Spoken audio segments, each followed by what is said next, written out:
If you're hearing a faint humming in the background, it's because this room is haunted. We're starting to think it's not just the room. This entire podcast is haunted. Yeah. Hopefully you can still appreciate this podcast. We recorded the whole thing, listened back to it. Something very scary and strange happened. There were weird noises. We don't have any explanation why, so the audio is going to sound a little bit off. We tried to do the best we could without having to re-record the whole thing and lose that magic. The magic's there this time because we're talking about dead bodies, which we love. Yeah, so this is the second of our Creepy Christmas Haunted Hanukkah episodes that have been ruined in the recording. We don't know what it is. We're sorry, Satan. We're sorry to all the victims of Richard Ramirez. We're very sorry. Enjoy. Oh, Daniel, thank you so much for getting me this job. I'm so excited to be the new bellboy at the Cecil Hotel. Yeah, well, you followed me to work. What was I supposed to do? Okay, big surprise. I work on Skid Row. Let's all laugh at Daniel. Isn't it funny? No. I've heard so many cool stories about this place. Oh, yeah? Like the time I flushed my employee ID down the toilet and I tried to plunge it out, but my glasses flew in the urinal, and then I reached out to get them and my pants fell down just as my boss walked in and saw the tattoo on my butt that says this job stinks, and I couldn't see, so I thought it was my mom, so I kept asking her what I'm getting for my birthday. Is that the story you heard? No. I heard this place is full of junkies and prostitutes. It's not full. There's plenty of rooms. But is it true that no one is allowed on the 13th floor? What you heard is true. They're shampooing the carpets. I read somewhere that a lot of killers stayed here on the top floors. What if, and hear me out, what if I'm up there surrounded by murderers and I have no way out? Well, there's always my way out. But it's a staff exit and you're still on probation. Oh, well, isn't there anything here that's scary? Well, there is the contact room. What's a contact room? Come on, I'll show you.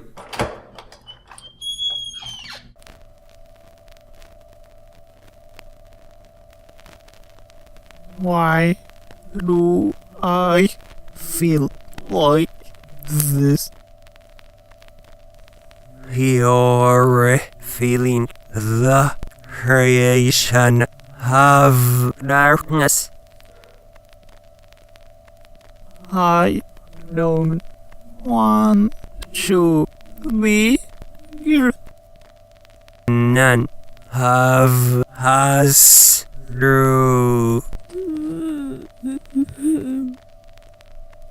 I wanna leave. This is too much. Okay. Whew. Nothing beats a quick dip in the contact room. That's you. Don't forget to wait for a tip. Because Satan expects his cuts.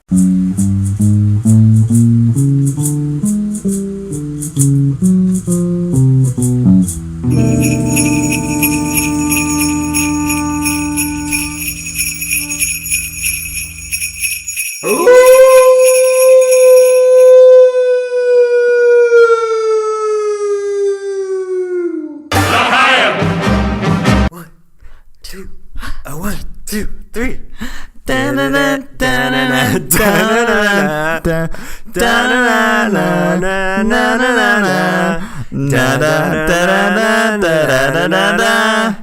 That's the Jingle Bells.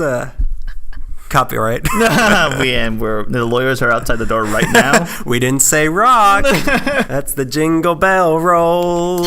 In case Jingle Bell Roll is also a song, it's R-O-L-E. Jingle Bell R-O-F-L. R-O-L-F. Whatever.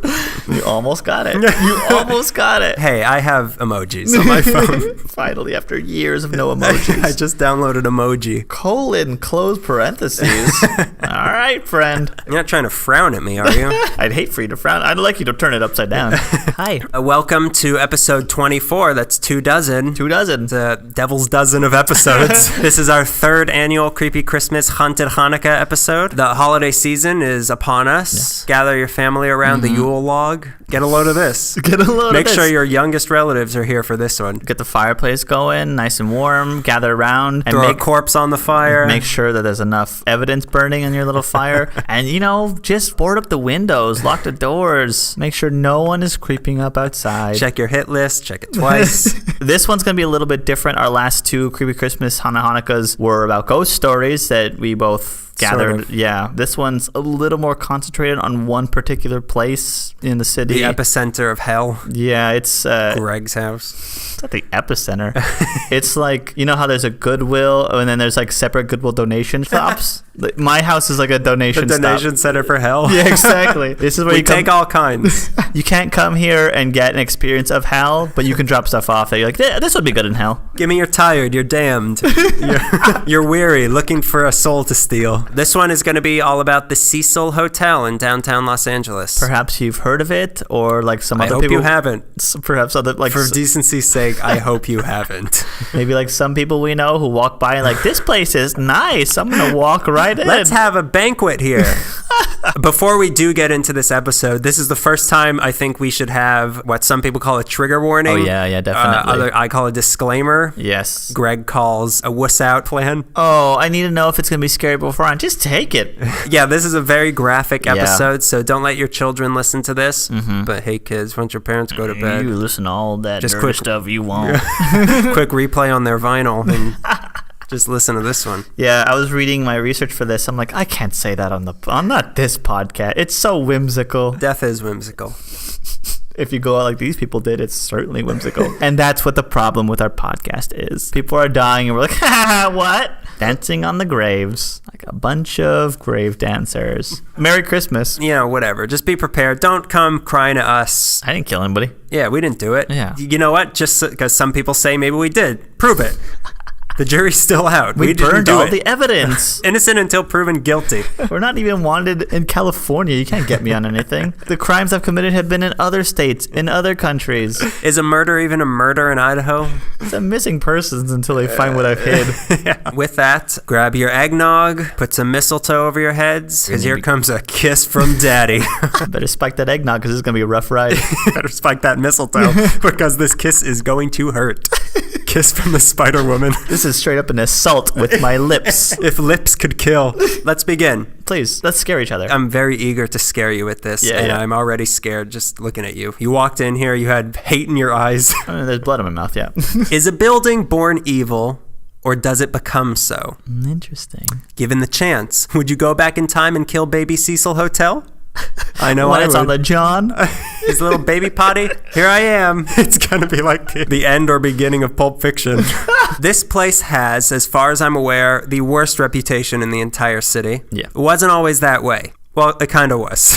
To understand the Cecil, you have to understand Skid Row first. Okay. Skid Row is considered to stretch from Maine to Alameda between 3rd and 7th, covering about 50 blocks. Back in the early days, most of this land was vineyards, most likely of vines related to the vine that was brought over from Spain to the Mission San Gabriel. And they were haunted. Listen to that one. Yeah, the haunted grapes. Seasonal workers would come to town to work these vineyards, so short-term housing like hotels and boarding houses started to pop up, and along with that came restaurants, and along with that came saloons and brothels and other places the lonely male workers could indulge in their non-vineyard interests, which... What else is there? Space? Space. God's vineyard.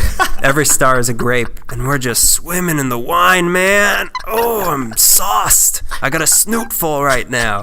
Interstellar hooch. Then in 1888, Southern Pacific's arcade station opened up near 4th and Alameda, so people arriving into town would arrive there and go to the cheap housing that was nearby. Yeah. Then the Depression hit, which I wake up in the middle of the night saying that phrase because we say it so much on this. And people kept coming to LA, showing up at this station looking for work, and that didn't always exist. So a lot of people ended up on the streets around this area. Then in the 1950s, Skid Row had arisen with just a bunch of liquor stores, pawn shops, and god-awful flop houses. Then in the 60s, a lot of cheap hotels didn't meet safety standards, so they were shut down, and even more people got dumped out onto the street, and it was just a cycle that kept dumping on itself more and more until it is what it is today, although now it's starting to change, gentrification. So, with such an environment to be brought up in, can you really blame the Cecil for what it became? Little baby Cecil. Little baby Cecil. Cecil was born. It's got little rat fleas all over it, because there's a lot of rats. Not enough, in my opinion. opinion. Oh, here the big debate starts again. We don't have enough rats in this city. I want more rats. I did not have sexual relations with that rat queen. It was 7 rats at once. It was like a... They told me they were all single. They said they were cool with it. On December 18th, 1924, the day Star Wars came out, Oh, boy. the Cecil Hotel opened up at 640 South Main Street. It was designed by Loy L. Smith and constructed by the Weymouth Crowell Company and financed by W.W. Payton and Associates. Look, I'm giving you information like who constructed it. I give you that sort of thing all the time because you may not care, but maybe you'll spot a connection to something else we've talked about that we didn't notice, and you can let us know. But in the case of the Cecil in particular, there are so many weird coincidences, as the people who work there may call it, that are coming up. I'm just giving you all the clues. Okay. And if you connect the dots in a way we can't, more power to you. Great. Let us know, though, because we're curious. Oh, my God. I'm so Please, I need to know. Yeah. So, the Cecil Hotel is born. Okay. He grew up real quick. Its name could come from the old hotel of the same name in Alexandria, Egypt, but more likely from the Hotel Cecil that was in London in the late 1800s. It was built at the height limit of the time of 92 feet high, 145 feet wide, and boasted 700 rooms. That number has since been downgraded to 600. They thought 666 rooms was... Too obvious. Just lock them up. They're closets. They're not rooms. All the rooms were furnished with locally manufactured furniture made by the Roberts Cohen Company of Huntington Park with a contract from the Barker Brothers. The guys that made Monopoly. This meant over 4,000 pieces of furniture that had to be delivered by more than 100 trucks to the Cecil. Lord. The newspaper article of the day said that it was all good furniture or else it would not be used in the furnishings of a hotel of the high class that the Cecil will be. Predictions are funny. Originally, it was a sort of high-class place intended for visiting businessmen, but that didn't last long because the businessmen stopped coming there as nicer places started popping up that weren't on Skid Row. It took even less time for the weird stuff to start happening. Oh, boy. In 1927, a guest named... You drink some of that eggnog. Hold your loved one close. In 1927, a guest named John Croner stole a diamond hairpin from the Roslyn Hotel and was chased by police and arrested in his room at the Cecil. Oh, boy. You know, that's fine. Yeah, it's a We've crime, all been though. there. Yeah, I mean, diamonds. I mean, come on, I'm diamond hungry. A diamond are mine and Greg's best friend and our only best friend. Don't come to me with none of that gold. It's diamonds or nothing. That's why they call us diamond finger. How about you put a diamond on this finger already? Then, in April 1929, a 33-year-old lady named Dorothy Robertson was wandering outside the hotel for 3 days before someone finally reported it and she was taken to a hospital. Turns out her husband had just died and she tried to kill herself with prescription drugs, but she failed. Or did she? She did. None of this is too scary just yet. It's just a little strange. Yeah. The Cecil was just spreading its wings. It was testing the water. Is the city going to put up with me? Oh, yeah. They let that slide? Really? They didn't shut me down yet? And keep in mind that the Cecil is next door to the Pacific Electric Building. So while all the stuff in the You're Killing Me Larry episode was going on, so was all of this right next door. So just keep that in mind. Let that taint that episode for you. All the Southern Pacific guys are at Kohl's like, what's that sound? Murder? I can't hear you over my horseradish dip on my... Like I said, the Depression hit Skid Row pretty hard, and the Cecil took it right in the face. It became more and more of a flophouse than a businessman kind of place, and more the clientele became transients and people coming there to have affairs or prostitutes using it as their hub. But as rooms were being used for just a few hours, many were also becoming long-term housing, and that bumped things up a notch. In 1931, a 46-year-old man from Manhattan Beach named W.K. Norton went missing from his home. His body was found in a room at the Cecil with a stomach full of poison capsules. Oh, boy. 1932, the yearly offering. 25-year-old man shot himself in one of the rooms. Wow. Dead. In 1933, a truck driver got crushed to death against the outside wall of the lobby of the Cecil by, get this, a different truck, not his own truck. 1934, a 53-year-old sergeant in the Army Medical Corps named Louis D. Borden cut his own throat and died in his room at the Cecil. That is a lot of suicides. Don't even... Oh, boy. Also in 1934, a 19-year-old named Robert P. Kegg was arrested at the Cecil after having robbed 2 other hotels on Main Street. He was planning to rob a liquor store as well when they caught him. How did they know he was planning to rob a liquor store? Had a note in his pocket that said, "You are covered. Open that cash register and shell out. No tricks or else." Okay. Signed, the Cecil. Some other notable events there in the 30s, an old man who was living there tried to shoot himself in Westlake, a.k.a. MacArthur Park. Right. An old woman who had been living there was found not living, washed up from the ocean on the beach. Okay. A guest named George Ford was caught in a sting at the Astor Hotel with $10,000 worth of opium that he had been selling. That's a lot of opium. Nah. How do you know It's how like much 2 opium? pods. Come on, here. Have a puff of this. Smoke this. Tell me how you feel. Take a skin off. Euphoric and sleepy. A lady named Dorothy January was staying there and put out some sort of ad in the paper for a childcare position, and a guy came to her room at the Cecil to answer and ended up accepting the job of choking her and stealing $40 from her purse. Wow, $40? Yeah, that's a lot of opium. From the guy across the hall. What am I going to give George? One time a guy in the hotel almost died drinking from a bottle of poison liquor that had killed 3 others, although I'm not sure if those 3 died in the hotel or not. One guy who was living there got killed in a gunfight with his childhood best friend who happened to be the bartender at the nearby Waldorf cellar. Wow. In 1939, there were no Alcoholics Anonymous groups in LA, so a woman started one up to try to help her alcoholic husband. Most of the people who were in this group ended up relapsing, but the next year a guy named Mort came to town. He put a feather in his beer bottle and he called it Alcoholics Anonymous. He got the names of all the people from the meeting the previous year and tried to get it going again. He chose as the venue for their meetings a room at the Cecil Hotel in March 1940. There were about 10 men in the first meeting, but the group kept going, and eventually a member of this group named Sybil became the first woman in AA to get sober in the West. Cool. So the Cecil hosted LA's first regular AA meetings. Hey, look at that. That's not bad. Now let's talk about the jumpers. Please.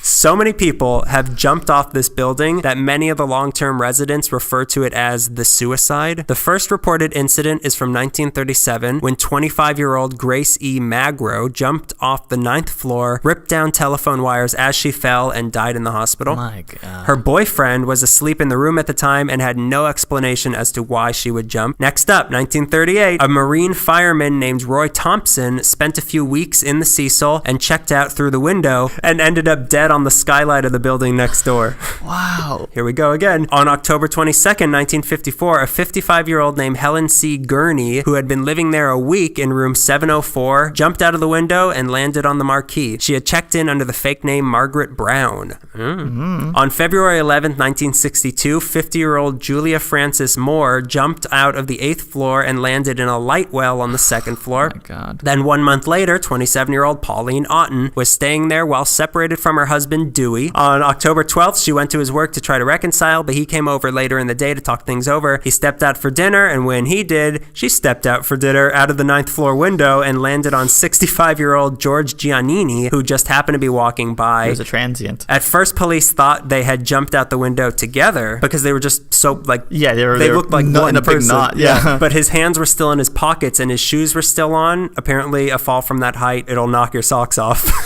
You should try it. This isn't just a habit from the past, though. This past June of 2015, a 28-year-old man jumped out of a window at the Cecil and landed on the pavement out front. They claimed he was not a guest, but simply trespassed inside for the purpose of killing himself. In case I didn't clarify, all the people who jumped are now dead. In 1995, a murderer named Eric Reed escaped from jail in Castaic and was found in the Cecil. In 2010, this one's weird, a day before he was set to receive the award for Paramedic of the Year, Charles Anthony Macdougall responded to a call at the Cecil. He went up to examine somebody while his partner waited downstairs. 8 minutes passed, and his partner went up to check on Macdougall, only to find him lying on the ground, stabbed and bleeding. There was no sign of any attacker, and no suspect was ever found. Oh my God. There's still no explanation of this, but it seems the things I read, it kind of felt like it had something to do with like a prostitute or a mistress or something. Okay. I don't know what happened. It was me.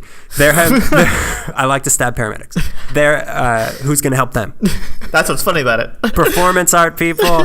There have been reports in the hotel of hearing loud televisions being played when the TV volumes were not loud at all. In January 2014, there was that picture that looked like somebody jumping out of a 4th floor window. The guy who took it said he had nightmares after taking it. Both ghost hunters and ghosted adventurers have been there. There are just the everyday constant calls of domestic and narcotic abuse at the hotel. Just your regular Skid Row sort of thing. Stan Main. It is believed to be the hotel that inspired the Raymond Chandler short story Nevada Gas. Nice. Nevada Gascar.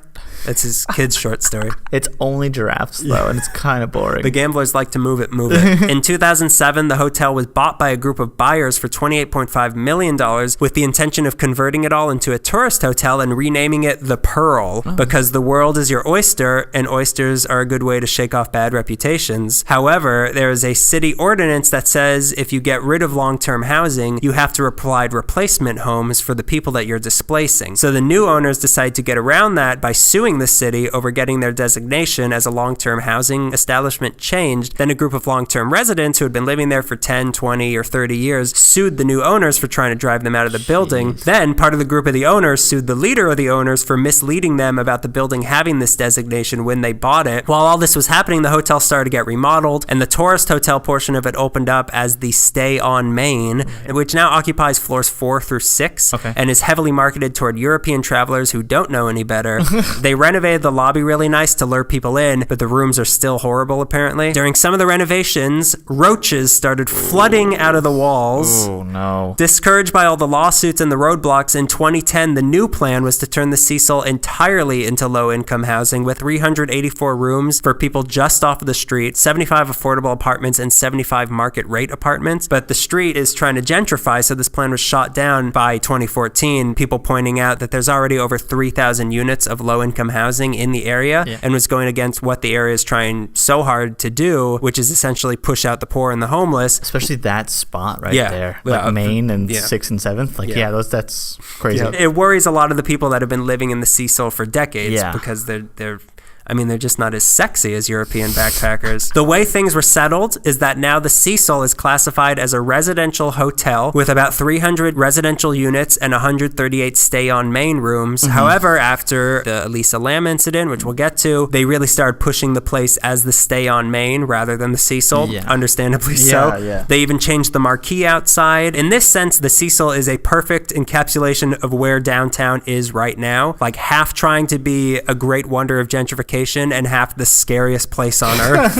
Ever since it was revealed that the Cecil is the inspiration for the current season of American Horror Story, Hotel, tons of people have actually been wanting to stay there willingly. The true American Horror Story is that the Cecil really isn't the only of its breed in the area. Places like the Alexandria and the Roslyn, they've been catering to similar crowds for a really long time as well, so who knows what horrors have been going on there. For now, though, let's go a little deeper into the Cecil's 4 most infamous guests. Greg? Well, many people talk about this person. We've had our own killers in the area, serial killers, if you will, but there's one that really stands out amongst the crowd because the way he killed and how he did it sort of symbolizes Los Angeles in a weird way. And that killer is the Night Stalker, Richard Ramirez. Thank you. And it's you. For this, I ended up reading Richard Carlo's The Night Stalker, Life and Crimes of Richard Ramirez. I'm going to read this thing I read about downtown LA. He passed broken down hookers with no teeth and black eyes and tattooed junkies who were rail thin and lost in a haze of heroin. He passed cokeheads whose eyes were bugging out of their faces, their movements erratic, their mouth working away aimlessly, foaming. There were bars that smelled like stale whiskey and dirty bodies. I've been there. Laced with the sweet aroma of marijuana, filled with a distinct drone and hum of human misery and hustle. Richard walked through this jungle of degradation with quick and easy step. If any place was ever a bad influence on a boy, it was downtown Los Angeles. And this is pretty much the downtown LA of the 80s. It was so bad. It was so bad, especially Skid Row. One of his old haunts that when I read it, I'm like, oh, of course, because this place always scares me. It's the Greyhound bus terminal on 7th Street. Have you ever passed by that? I've never seen that. I feel like all of downtown is a Greyhound bus terminal. So in that sense, I've been there and I rode the bus. I've only ever passed by, but it just seems always so sketchy and dark. Of course it is. It's a Greyhound bus terminal. It's a Greyhound bus terminal. I remember because I went to school outside downtown Los Angeles. They're just show off. Grand was like basically the only street you wanted to be on. Like I remember spring being really bad. I never went on Main. I never had a reason to go on Main. Now that everything's you should stay on Main. Gentrified. Stay on Main. Stay on Main. Hey. It's a warning. Hey, come on, stay on Main. Stay on Main. Please stay on Main. But like between 7th and 8th, like that one coffee shop, just stay there. And during the day, please God, during the day. By the time Richard Ramirez arrived to Los Angeles from El Paso in 78, a fresh 18 years old, he was already set on a path of brutality. Whether he was to become the Night Stalker or just an anonymous criminal, whatever he chose to do as an outlet for all his trauma was going to be like extreme. Like it was going to be like set to 10. With many serial killers, people always ask whether their actions are a product of nature or nurture. Was it his genes or his environment environment to blame. It's easy to look at things like El Paso being the site where the atomic testing, so you could, maybe it's something in the air. It's easy to think of stuff like his mom, when she was pregnant with Richard, worked at a job where she was breathing in chemical fumes and she was feeling nauseated all the time, and she like had these dizzy spells. They thought that she was going to lose the baby, so they started giving her injections so she can keep it. God. And all this weird chemical stuff. It could be that he had seizures when he was a kid because he was epileptic. He like grew out of it, but grow out of that? Yeah, he had petit mal seizures, which would just be like he would just stare at something for like 10 minutes without saying anything. And then he had like epileptic fits in like class. It meant that he couldn't play football, and he was like a really energetic. If only he had been able to play football. He could have. Hey, listen. He could have been OJ. He could have been the guy who did the dog fighting. I was trying to Vicks Vapor Rub or something. Michael Vicks Vapor Rub. Michael Vicks. Don't rub it on. You'll get angry. Don't rub it in. He was later, like much later after like he was caught, was diagnosed with temporal lobe epilepsy, which has symptoms like he was hypersexual, he had hyper-religious feelings, hypergraphic imagination, he was overly aggressive. People who have temporal lobe epilepsy were like Van Gogh, Julius Caesar, Napoleon had this. He's in great company. Because of his epileptic fits, he like lost a lot of opportunities. A lot of people, like the football thing was something his sister brought up, because it was like a sister. He's one of 5 kids, 3 brothers, a sister, and him. He's the youngest of the 5. But that's all nature, genetic stuff that could be. Other than those somewhat genetic maladies, Richard Ramirez was inadvertently raised to become the Night Stalker. Let's look at his MO first. Let's talk about what we know the Night Stalker as. Night Stalker prowled the greater Los Angeles area in the late hours of the night, driving stolen cars to seemingly random houses. He'd park in ways that made getaways easy. He would sneak into homes with great ease. Like, it was so easy for him to do this. Many to this day blame the brutal summer of 1985, which at the time was the hottest summer on record. 1985. I think we brought that up in something. They blame that summer for all the open windows. A lot of people still talk about that. Everyone had windows open. Everyone had screen doors locked, but just an air conditioner. What's wrong with you people? What, was things expensive in the 80s? Was there some sort of recession in the 80s? They spent all the money they were still trying to recover from disco. You know how much money we had to spend on disco? They spent too much money on geometric shapes. There was no left in the budget for air conditioners. You know how expensive all that neon stuff was? And we had to have neon. All the chemicals were in the neon signs. Everyone was getting sick. Yeah, so there's all these open windows, but from my readings, he like didn't just pop into any windows. Like, he still had to take screen doors off. If breaking into homes was an Olympic sport, Richard Ramirez would be on like a Wheaties box. Like OJ. Just like OJ. He handled window screens like they were nothing. He could slip into like really tall windows and like throw his 6-foot body into it. Nobody would hear anything. Like, he was completely silent. He was a prowler. Before anything else, he was a prowler. He picked locks like they were nothing. He reached into doggy doors and unlocked the doors. He climbed trees. He climbed walls. All of this without, like I said, making a sound. Many times before entering a home, he'd ask Satan to watch his actions, because this was going to be an offering to him, because he was a Satan worshiper. Once when he was in a home, he'd like stand completely still for a minute and let his eyes adjust to the dark. Oh God. So can you just imagine a guy just standing in your kitchen just waiting until he could see everything? And you just see like the faint glow if you see him. Just like, what is that? Yeah, what's that? What's that shimmering? Oh, it's a knife. He used a pen light to get around, which is... Oh, that's cool. Yeah, I use that sometimes when I'm on the prowl. He mostly operated with a 22 pistol. Sometimes he used a 25 later in this whole thing. He snuck around. Shoot people? He'd do all kinds of stuff. We'll get into it. If he saw a woman and a man, he'd usually put the gun to a spot around the ear and fire. The 22 bullet scrambles the brain. Like, it goes, like, there's no chance of survival. Like, some people can get shot in the brain and they live. Wait, why only if it's a man and a woman? There was something that he was interested in the women that he was not interested in the men for. Their compassion and understanding? Just tips on painting nails. The women were rarely let off that lucky. The Night Stalker was a vicious rapist and sodomizer, and he would bind women up, punch them, rape them multiple times throughout his stay in someone's home, burglarize and ransack their home, eat their food, drink their soda. If the women were older... Chew their gum. If the women were older, he'd usually kill them afterwards. If they were younger and attractive, he'd let them live, often attempting to be tender with them. I don't know why he did that. I was reading it, like, if someone was attractive, he didn't like... But why? No interest.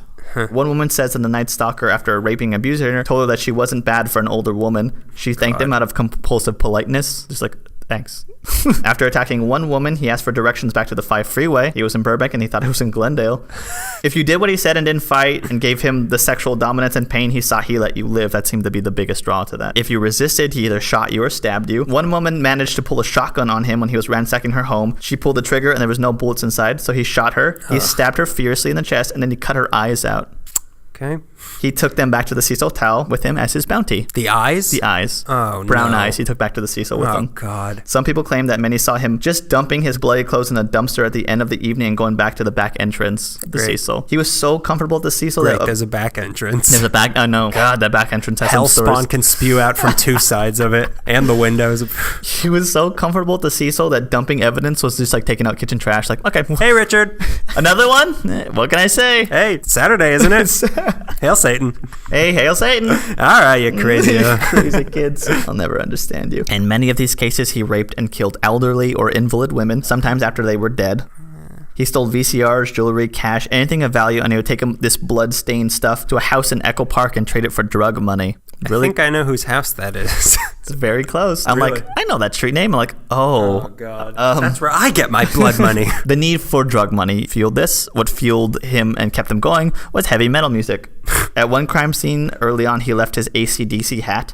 When he was eventually caught and awaited questioning, he was apparently humming the song Night Prowler by AC/DC. The fact that anyone considers AC/DC heavy metal is just...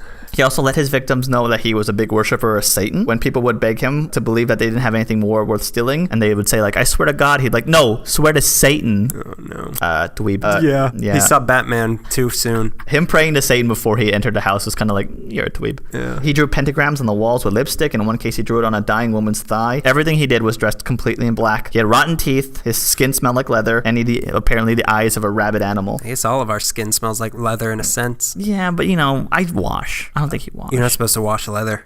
Oh, no. Oh, Greg, your face just fell off.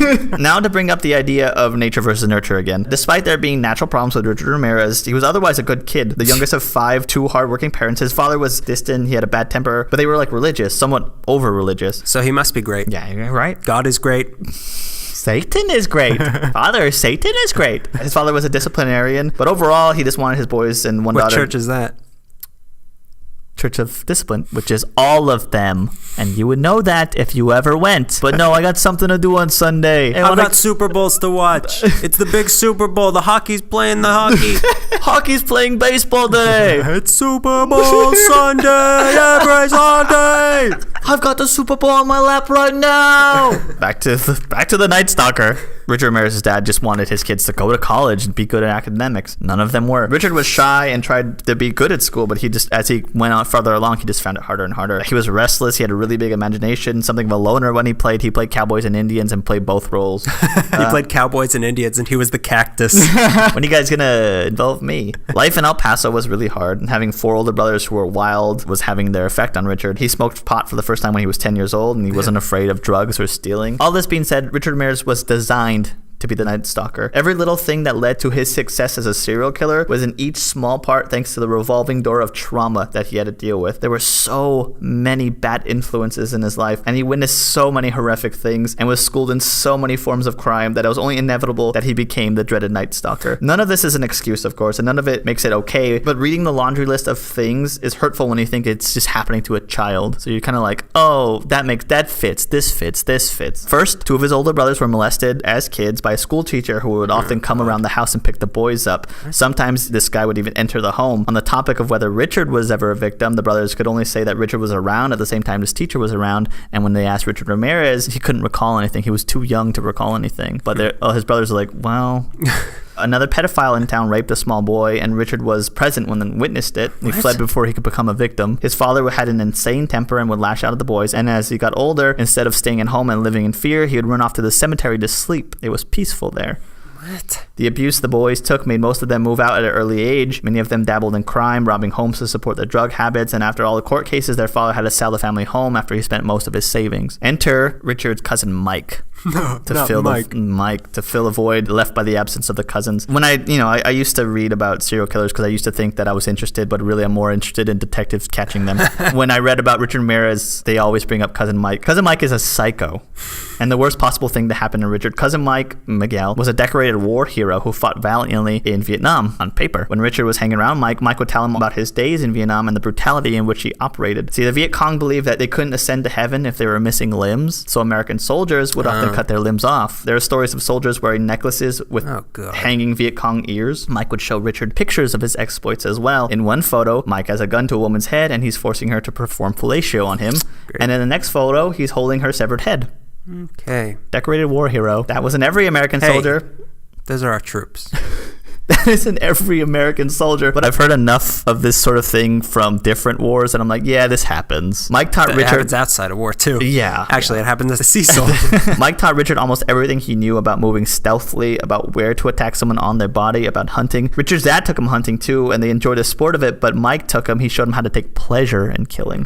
One night, Richard was hanging around Mike's place, and Mike's wife came home, and she complained about him not having a job and being a deadbeat, and they argued, and Mike shot his wife in the chest. Oh. Right in front of Richie. Mike told Richie to never tell anyone. He's like horrible Forrest Gump. Like he's trauma Forrest Gump. He taught Charles Manson how to stab by accident. So Mike told Richie to never tell anyone what he saw, and he didn't, and told him to run. Mike was arrested, but only did 4 years in a mental hospital because all he had to say was, "Oh, I have PTSD."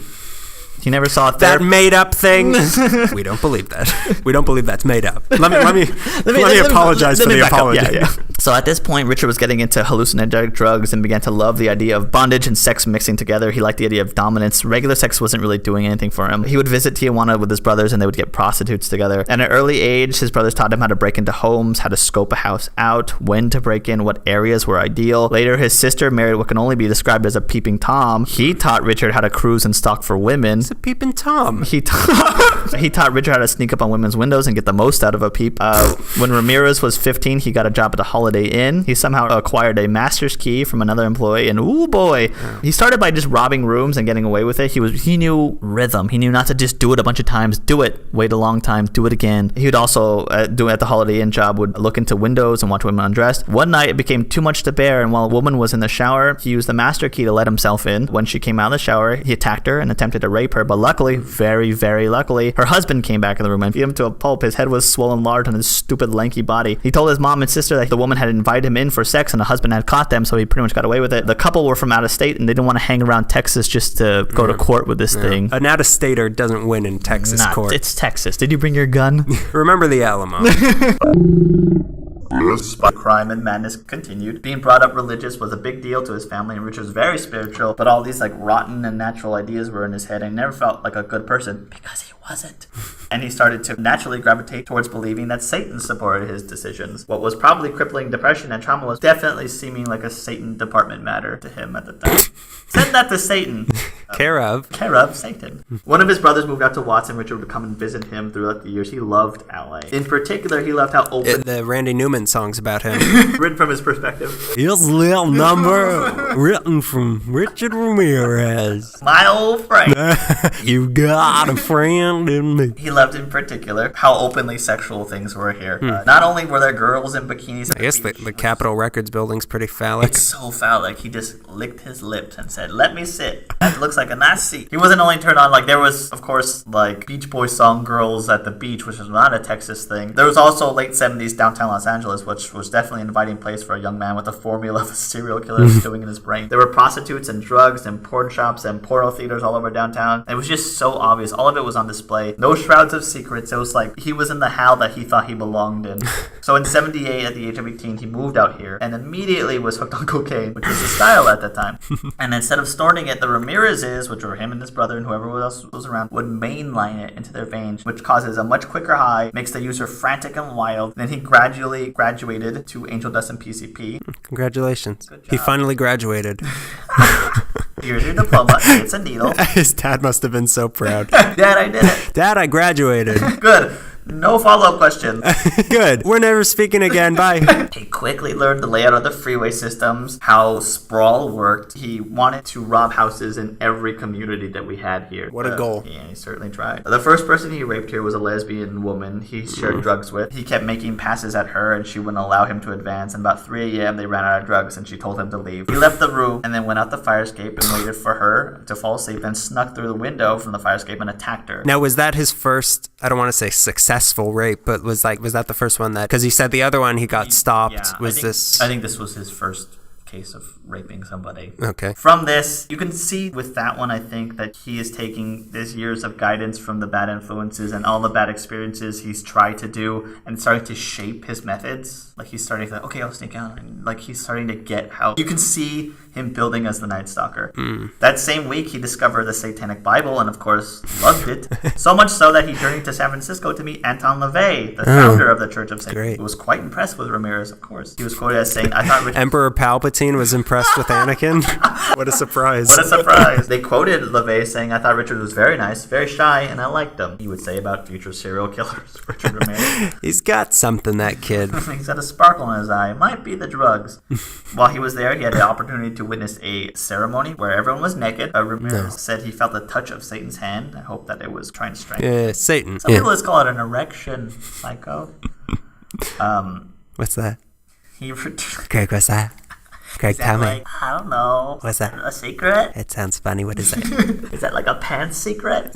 He returned to LA completely changed, and the frenzy continued. He was no longer interested, like I said, in conventional forms of sex. Everything now was fueled by his anger and his bloodlust. His sadistic nature needed an outlet. He continued robbing houses, taking drugs, paying for sex with prostitutes. He attempted to kidnap women and rape them. Failed many times at this. Good. He would steal cars and sleep in them. When he scored money, he would stay at many of the downtown's sleaziest motels, places like the Huntington, the Roslyn, the sign still up, places still up, the Ford, the Frontier, and of course, the Cecil. Naturally. Nice to meet you. He reportedly stayed on the top floor. These places were no questions asked, no ID necessary, transients rooms. They went from like $8 a night to $14 a night. It's a good deal. This is still like that.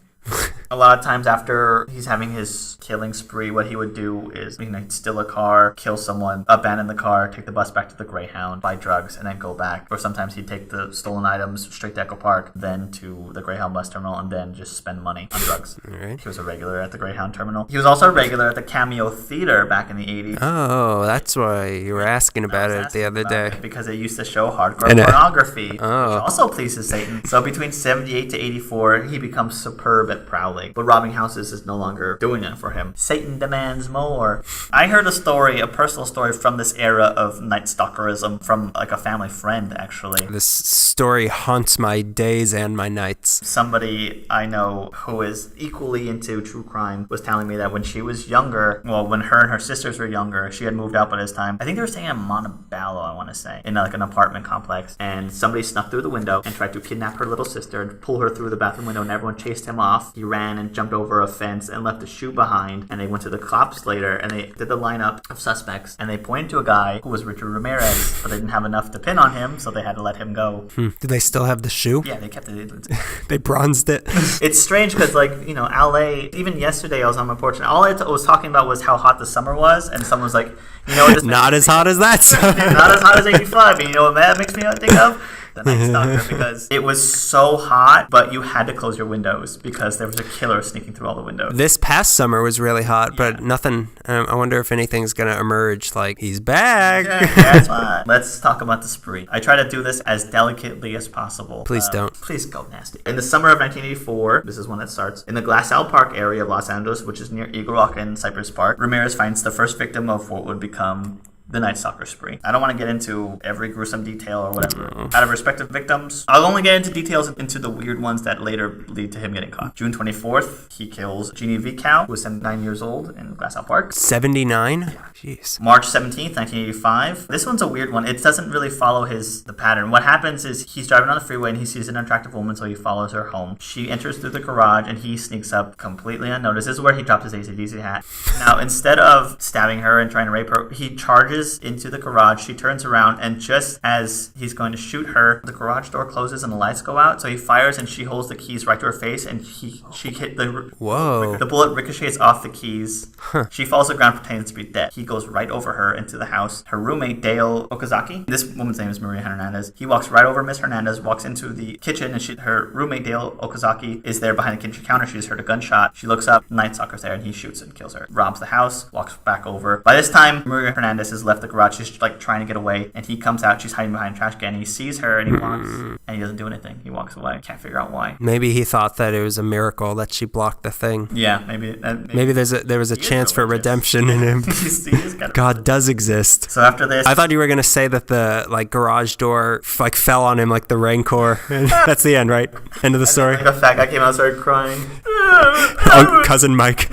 He does the same thing to another car, but this woman notices that she's being followed, so she pulls up. How do you notice you're being followed? Like I sometimes think like, am I being followed? But how do you know? Like it could. I have no idea, but this woman figured it out. She just noticed that since the freeway in the exit and probably twists and turns, she's being followed, so she pulls over at a red light. My better question: how do you keep yourself being detected from following somebody? What you have to do is just get low, get behind the steering wheel. Make them think a dog is driving the car. Oh, the dog's following me. I'm okay with that. She turns around like, what are you doing? What's up? And he walks up to the car and he's like, well, I thought I recognized you. And she's like, no, you don't recognize. And so he tried to pull her out of the car and she tried to get away and he shot her in the street. And there was witnesses to this. Really? Yeah, so it's beginning to start build. Because he left a witness already and then there's other people Yeah. That was a weird one, but he shot and killed her. So there's 2 victims in different areas. One was in Monterey Park, the other one was in Rosemead. 10 days later in Whittier, he violently attacked and mutilated Vincent and Maxine Cesara, which is the woman who cut her eyes out. He was in the 60s, she was in her 40s. A couple months later, May 14th, in Monterey Park, he kills Bill and Lillian Doy, who were both in their 60s. On May 30th, 1985, he attacks Carol Kyle, 41, in Burbank. On June 1st, 1985, this is a really bad one. I'll let you look it up. He attacks 83-year-old Mabel Bell and her sister Florence Nettie Lang in Monrovia. This is where he leaves pentagrams. July 2nd, 1985, he attacks Mary Lou Cannon, who was 75. Mary Lou Cannon? That sounds really familiar. Oh, I'm sorry, Mary Louise Cannon.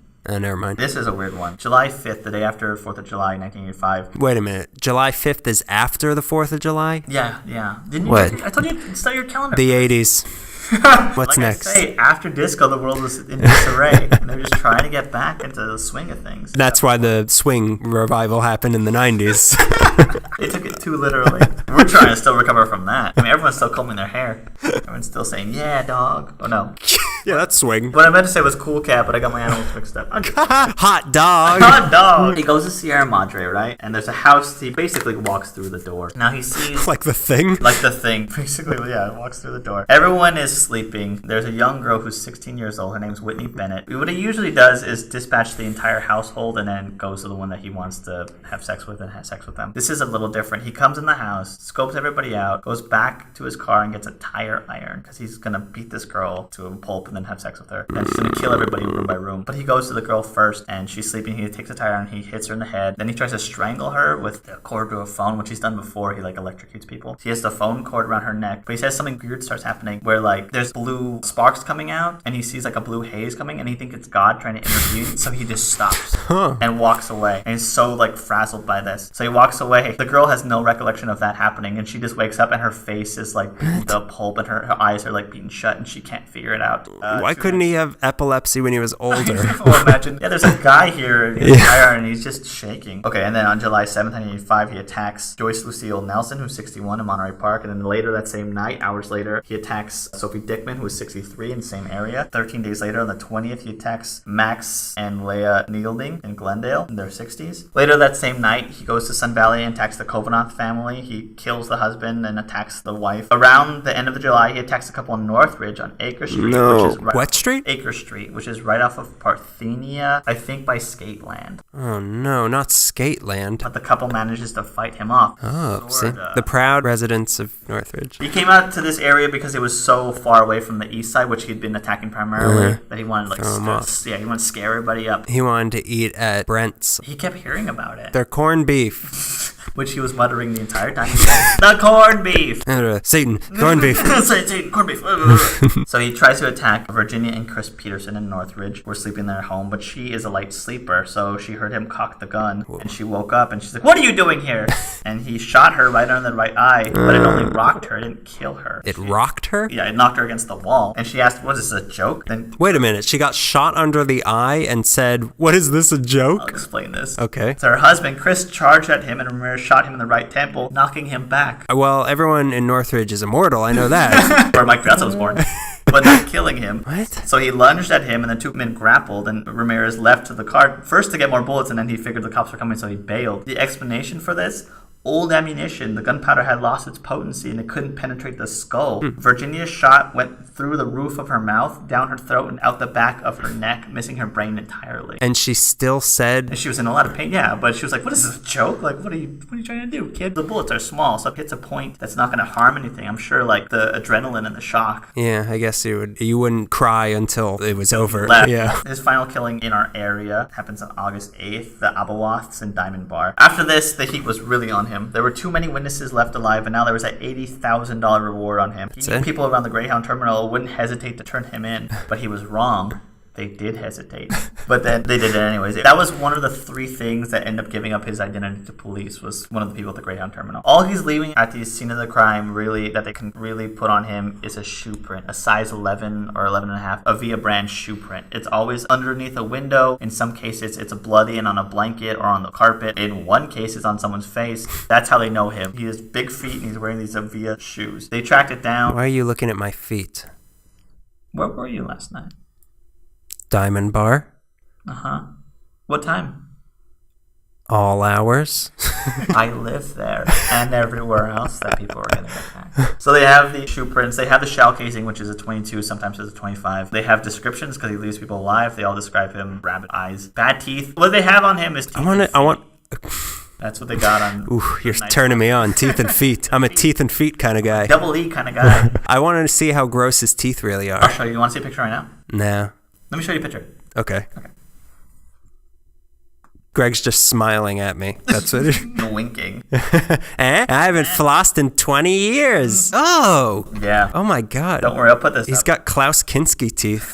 It's Klaus Kinski. You can only be alliterative names to be the Night Stalker. So that's his teeth. And that's his teeth, folks. So after the Abawath thing, the heat's on, so he steals a car and heads to San Francisco until the heat dies down. When he's there, he kills a random old woman in Chinatown, and he ends up staying in the Tenderloin district. Oh no. Which is just quite scummy. On August 17th, while he's in Merced, he kills a man named Peter Pan and attacks his wife Barbara. Not Barbara Pan. Barbara Pan? Her? The man who killed Peter Pan. Mm-hmm. Well, he does look like Hook. He does look like Hook, you're right. He's afraid of ticking clocks. The ticking clock, which is the police. After that attack and robbery, he left a pentagram on the wall. San Francisco Police Department, they put out a press conference, and without the go-ahead from LAPD or LASD, which is the Sheriff's Department, they released detailed information about the attacks at both Northern and Southern California, which the task force was pissed about. And sure enough, Ramirez dumps his size 11 Avias and his gun over the Golden Gate Bridge into the ocean. Now the ocean's the killer. The Bay did it. And then he heads west to Arizona to see his brother. With increasing awareness of the Night Stalker, the entire Los Angeles area was gripped with terror. The sale of guns, window bars, guard dogs, alarm systems went up. If you were a locksmith during this reign of terror in 1985, business is good. Gold rush. The second California gold rush. He restarted the economy in the 80s.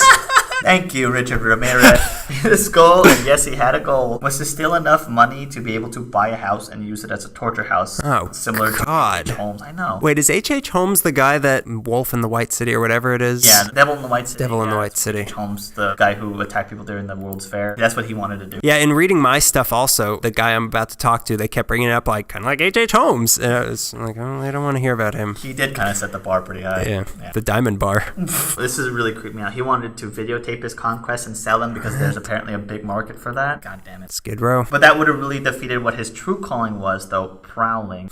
Except in one instance, early summer of 1985, when he tried to break into a home of a deputy sheriff, not knowing it. He tried popping open a small window, but the window had been painted over, so he had to break the seal. So when he did, the deputy's wife woke up and asked if her husband knew what the noise was. So Ramirez fled, but not before leaving his signature clue, that one big Avia shoe print. Why just one? Is he one-footed? Is that like, have you been burying the lead this whole time? No, he's not footed. He's also kind of like that worm from Richard Scarry's world.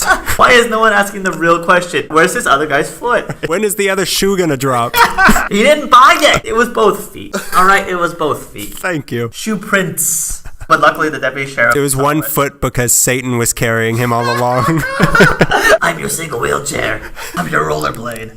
Go to Skateland. I'm scared because around this... No, I wasn't around then, but I was in Skateland like a decade later. I don't think it had any interest in you. I'm really young. My neck's really tight.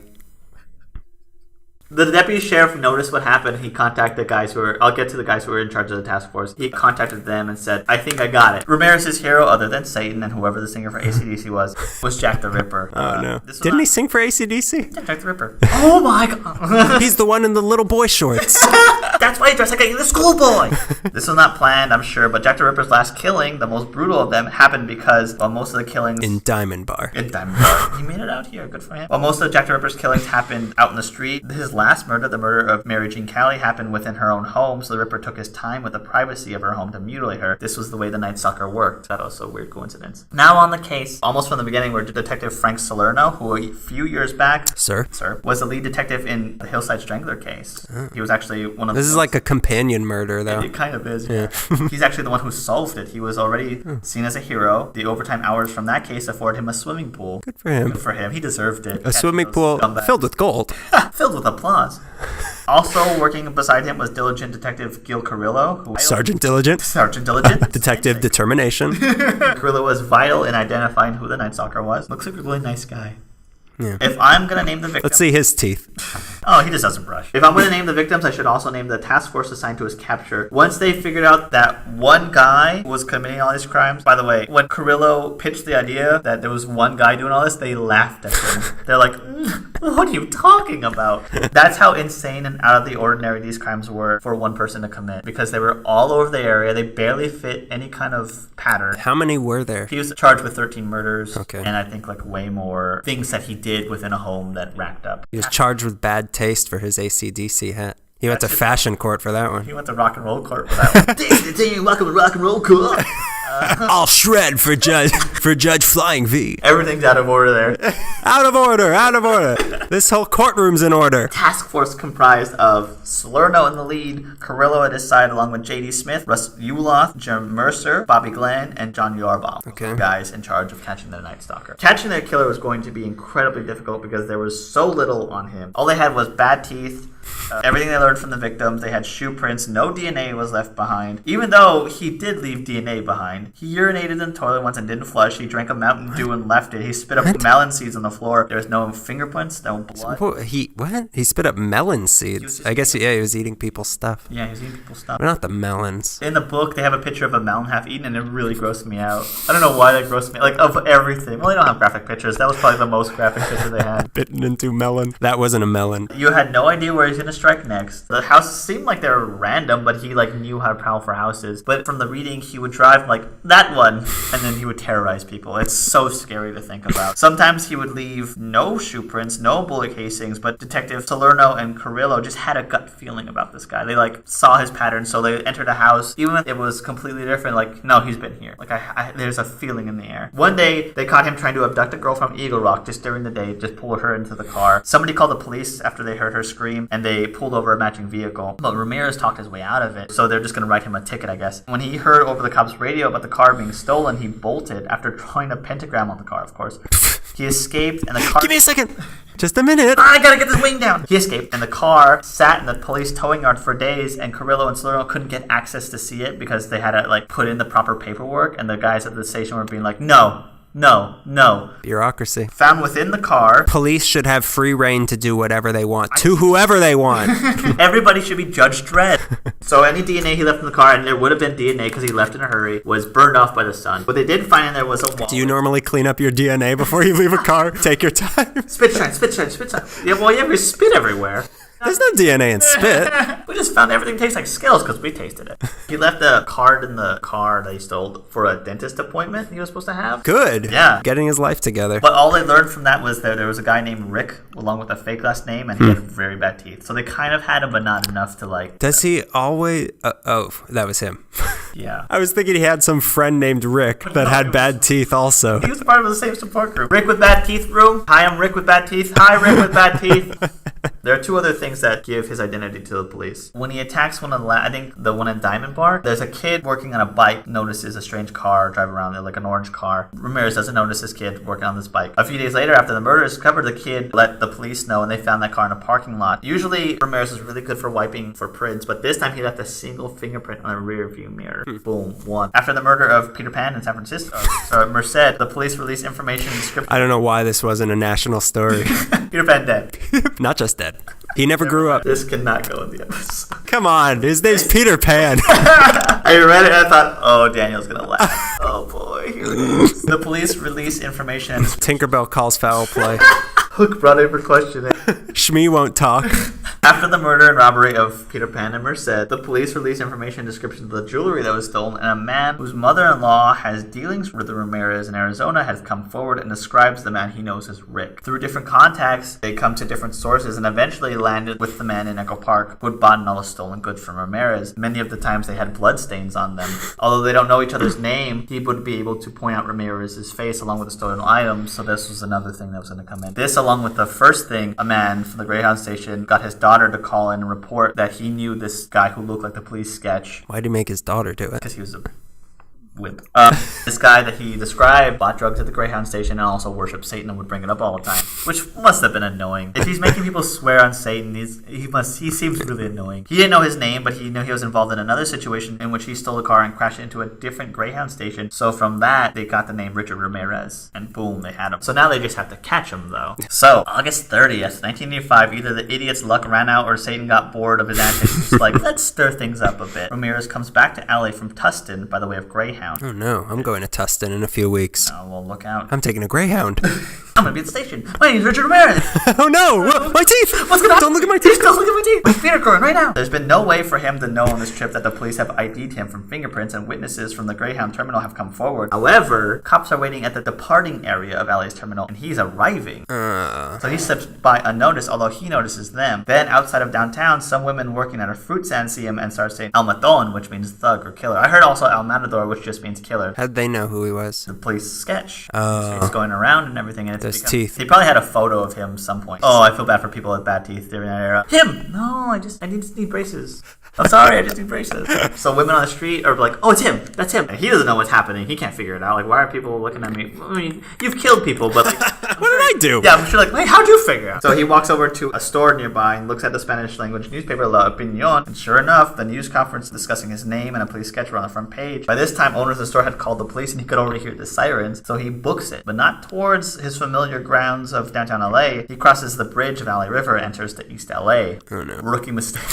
Vigilante justice kicks in. So, new plan. He wants to steal a car and drive to Mexico, as everybody who commits a crime does. A little derivative, but whatever. We've all been there. But not only is he walking suspiciously with suspicious intentions, but everyone who lives in LA who's been afraid of this guy knows him, and he's walking suspiciously and also happens to look like the Night Stalker. Spoiler, it is the Night Stalker. These three teenage boys start following him and shouting out, call the police, we have him, call the police. And he tries to scare them away. He's like, I have a gun! Get away from me, I have a gun! But he didn't pull it out. So they were calling out to the neighbors and everything. And then the helicopter in the area starts getting closer and closer, trying to look for, So he just books it. He starts going through yards and stuff. So he sees a woman sitting alone in a car and he approaches her in a panic saying, my mother died, I need your car. And she's like, no, I don't care. You're not taking my car. So he tries to pull her out and threaten her saying he had a gun. But there was too much ruckus. So the girl's boyfriend came out along with some other guys and chased him away. They looked at each other like he saw these men approaching him and they looked at him like, oh, it's a Night Stalker.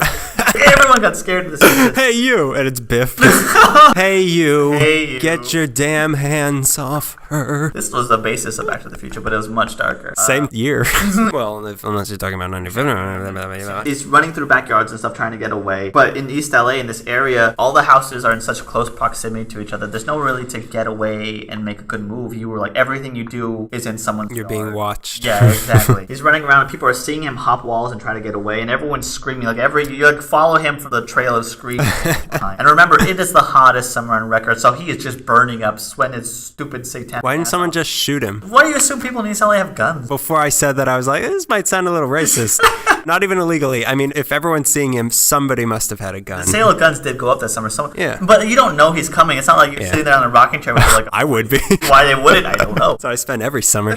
So he lands himself on Hubbard Street, in particular the 3700 block of Hubbard, right off of Indiana near Whittier Boulevard. So he ends up in the backyard of a man named Richard Munoz. Munoz happened to be in his backyard cooking up some burgers when a dude who looks like a Night Stalker hops a wall. So he starts whacking Ramirez with an iron spatula. So Ramirez bails and hops the wall into Fascino Pignon's wall, who was a pretty tough guy. Now, Pignon was working on the transmission to his daughter's Mustang, so the car was sitting with the engine on, jacked up, sitting on boxes. So Ramirez is like, dream come true, here's the Mustang. And so Ramirez jumps in the car and tries to get away, but not before Fascino can come back and try to stop him. He grabs him basically by the neck and tries to pull him out. out, and it's not. So they grapple as the car is moving, but like at a slow level. The car ends up crashing into the chimney of the house, and it stalls. Once again, Ramirez bolts.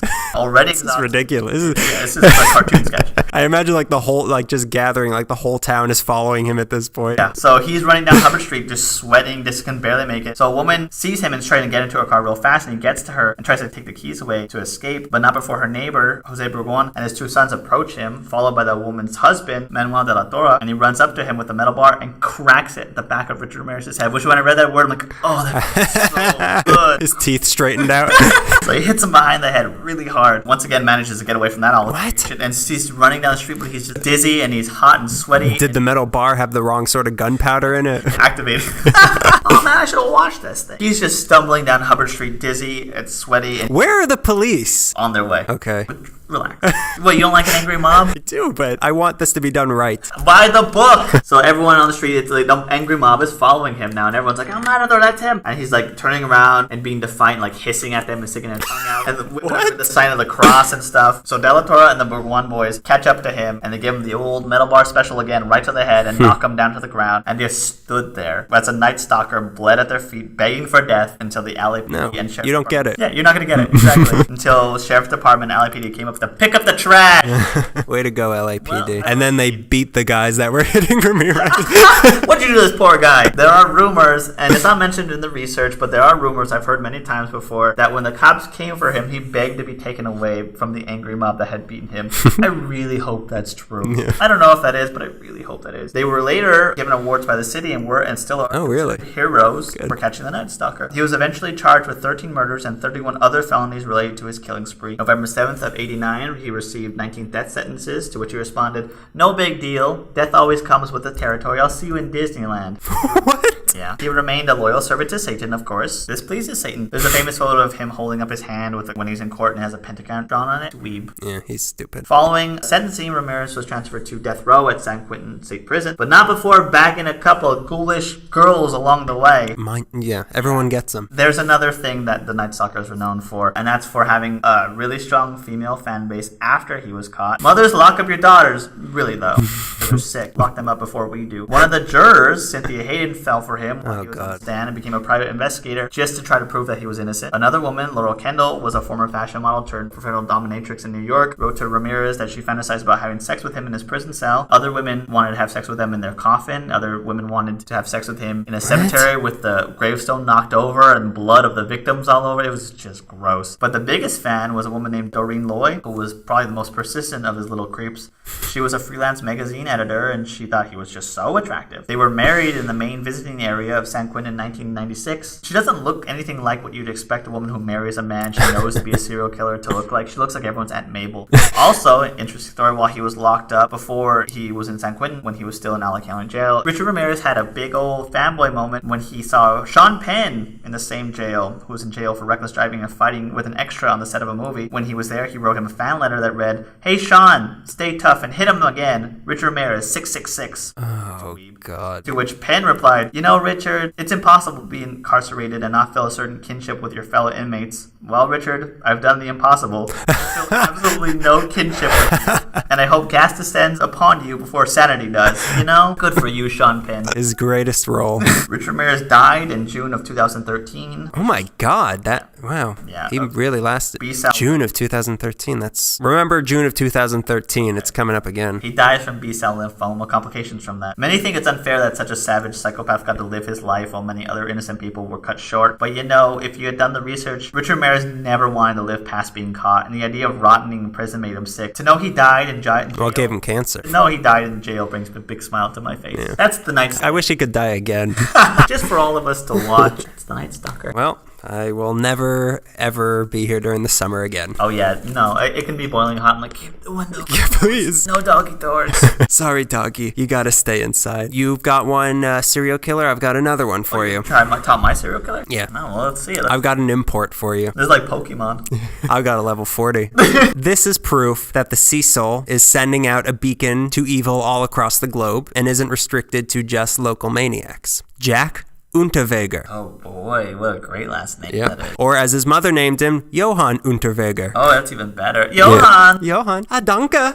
Danke, Mutter. He was born August 16th, 1950 in Styria, Austria. Oh. His mom was a teenager when she had him, and he never knew his dad. According to him, this is another sort of nature versus nurture sort of thing. These all kind of are. That's the big debate with serial killers. Whose fault is it? According to him, his mom was also a prostitute, though this is not really a man whose word can be trusted. No. His mom went to jail for stealing when he was very young, so he was sent to live with his grandpa and step-grandma. Eventually, his mom got out of prison and married an American soldier that Jack believed to be his dad, but she never came back for him, so little Jackie was left to be raised by his alcoholic and abusive grandpa who had a love for prostitutes, but again, don't always believe what this man claims. His childhood was not normal, and this we know for sure. He got arrested at age 16 for assaulting a prostitute. This was one of 15 or 16 times during his teenage years that he was arrested. He was also accused of rape, abducting a minor, and assault with a steel rod. Oh boy, I hate steel rods. No. My least favorite type of rod. My favorite rod is sterling. Sterling. Got it? Up together? Who are we talking about? How did I get ice melt toast? He even tried to pimp out his own girlfriends. Oh, wow. Yeah. The most surprising part about what happened next is that it didn't happen sooner. He was 24 in December 1974 in Germany with his girlfriend when they were driving around one night and saw a friend of his girlfriend, Margaret Schaefer, walking down the street alone. He pulled over and picked her up and proceeded to drive into the woods with both girls. He forced himself sexually on Schaefer, and when she resisted, he strangled her and then beat her to death. Okay, well, that's awful. The thing is, his girlfriend was there watching the whole thing. Shortly after, his girlfriend told the police everything, and he was taken to court. He told the judge that after he strangled Schaefer, quote, "I envisioned my mother in front of me and I killed her." There was another murder from 3 years prior to this that many suspect he also committed, but this was never proven. So Jack Unterweger was undeniably and admittedly guilty and was sentenced to life in prison in 1976. Threat neutralized. End of story. How could the story continue? Welcome to Austria, where the story never ends. I go to Austria. Vienna waits for you, Greg. He tried to kill himself 3 times in prison, but then Try harder. then he got another idea. There were 2 things that Jack Unterweger was great at. I'll get to the second one later, but the first was that he was great at manipulating people. He could see what somebody wanted or needed and pull himself into that role in order to gain control over this person, no matter what that role was. He was described as part Hannibal Lecter, part Ted Bundy, part Mick Jagger. Mick Jagger is the one I have the most problems with. I could tolerate a Bundy.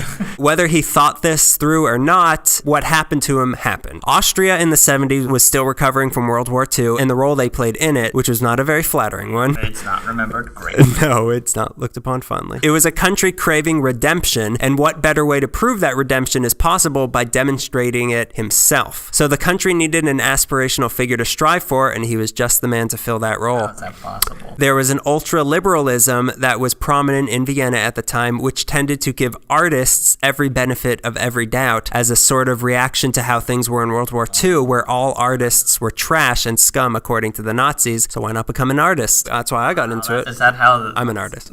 He kept very detailed diaries, so why not go with that? He started writing in his jail cell, and apparently he was very good at it. He wrote poems, he wrote plays, he even wrote children's stories that were performed on the radio. He wrote 2 books, Terminus Prison, which won awards, but his big one was Purgatory in 1983. This was his memoir that exposed his raw, beating heart to all of Austria, and they liked what was beaten. The book was a bestseller, and he was even taught to children in schools. Not the first Austrian to write a bestseller from prison. What was the other one? Hitler. It was his Mein Kampf. They even made a movie of the book in 1989 that he himself co-wrote. He even posed for a movie poster with a noose around his neck. You'll find out later why that's funny. It was so well written that the country's intellectual elite decided that no murderer could create such beautiful art. And Unterweger saw this and basically reinforced to all of them that, yeah, you're right, I'm cured. Art had cured him. I'm an artist. Oh, that's so scary. They all started to lobby hard for his release, claiming that he was a changed man. He was a triumph of the concept of rehabilitation, according to them. Except. Nobel Prize-winning authors were praising him. Oh. High-ranking officials and esteemed psychiatrists in Vienna were on his side. Petitions were signed to get him free, and on May 23rd, 1990, he was paroled. He got his life sentence knocked down to 14 years for being a model prisoner. And that's why the jail system doesn't work. We meant a dog's life sentence. When he got out of prison, he was already a national celebrity. The people of Austria loved his book, and most of all, they loved him. He was on magazine covers. He was on talk shows. He was doing live readings from his book. His play, Scream of Fear... It got a state grant to be staged and toured around. Yeah, I want to go on the tour. I have a shirt from that tour. I survived it. He became a reporter for the Austrian ORF, which is their equivalent to the BBC. He got a BMW with a license plate that said W Jack 1. He's the Jack from Jack FM. Jack Reacher. He'd go around wearing white suits with hibiscuses in the lapel, gold chains around his wrists, and a white hat, a Navajo vest, and white snakeskin boots. Bloodstains on white stuff is just so alluring if you're a psychopath. Just dweebs. These people are dweebs. Yeah. If you don't see him dressed like Midnight Cowboy, you could find him posing shirtless, showing off his prison tattoos. Oh, cool. Women, again, were drawn to him. He would apparently be in dozens of relationships at once. Little did all of Austria know, most everything in this supposed memoir of his was made up. He had built up his own mythology, and it didn't take long for him to pick up right where he had left off before prison. The September after he was released, Unterweger was in Prague in his BMW for a reading of passages from his book. While he was there, a prostitute named Blanka Bokova disappeared. Next month, Unterweger was in Bratz, Austria, when a well-known prostitute named Brumhilde Masser went missing too. It's a weird coincidence. That's strange. Yeah. All right. Case closed. Yeah, well, this stuff happens, yeah? It happens. Yeah. People go missing. Eastern Europe. Come on.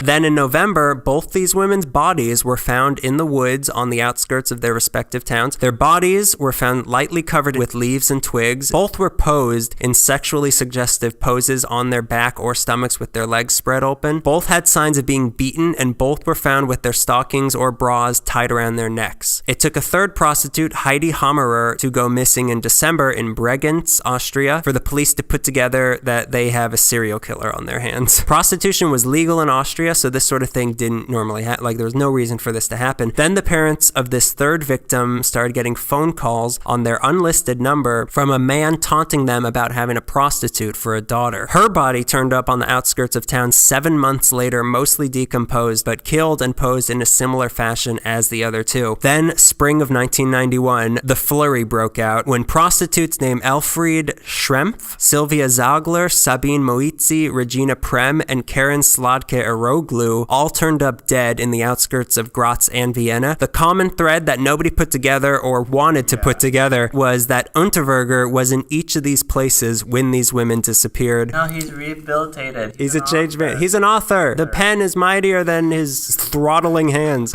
In case you didn't put it together, Unterweger was the killer. He would go to one of these places for work, pick up a prostitute, drive them to the outskirts of town or to an empty parking lot, tie them up as part of their normal business, and then when they were tied up, his mood would shift, and he'd force them out of the car and march them into the woods naked. If they resisted, he would kick and beat them, then he would strangle them to death with their own bras or stockings and pose and bury their bodies.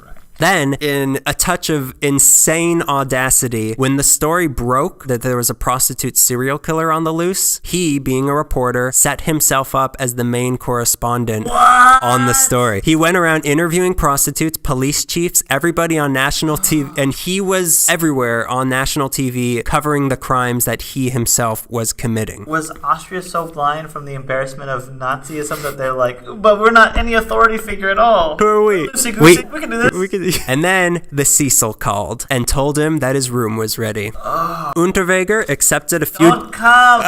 He accepted a few jobs from a few magazines in Austria to write articles on crime and prostitution. What does he know about? In LA. So he flew over, and on June 11th, 1991, Jack Unterweger checked into the Cecil Hotel. Why the Cecil? Some think he did it out of homage to Richard Ramirez, but there isn't much evidence to support that. More likely he did it out of homage to Charles Bukowski's love of gross LA because he kept a copy of one of Bukowski's books on the windowsill the whole time during his stay. You know who didn't love that was probably Charles Bukowski. Oh, he liked it. Even more likely, he was there because the Cecil spares nobody, and it was only $25 a night.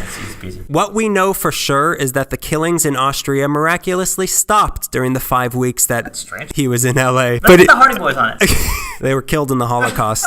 But he was very productive in LA. He wrote articles. He wrote some short stories, young prostitutes in Hollywood. He went to a festival in Echo Park. He went to Hollywood Park trying to find Bukowski. He ate at Hugo's in Santa Monica. He spent a lot of time in Silver Lake. He went to the Gay Pride Parade, which he hated. He started dating a receptionist from the Cecil named Carolina. He hung out at the Parker Center LAPD headquarters to learn as much as he could about the seedy underbelly of the city. He even went on a ride-along where they showed him exactly where to find prostitutes. 7th Street. Where do people usually dump bodies at? Just wondering for a friend.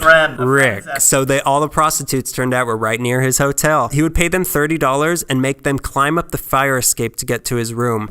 Then he began his work. Sharon Exley's body was found June 20th, 1991 on the shoulder of the 60 freeway in Boyle Heights, strangled with her own bra. He had killed her at 7th and Fickett in Boyle Heights, which is now an elementary school.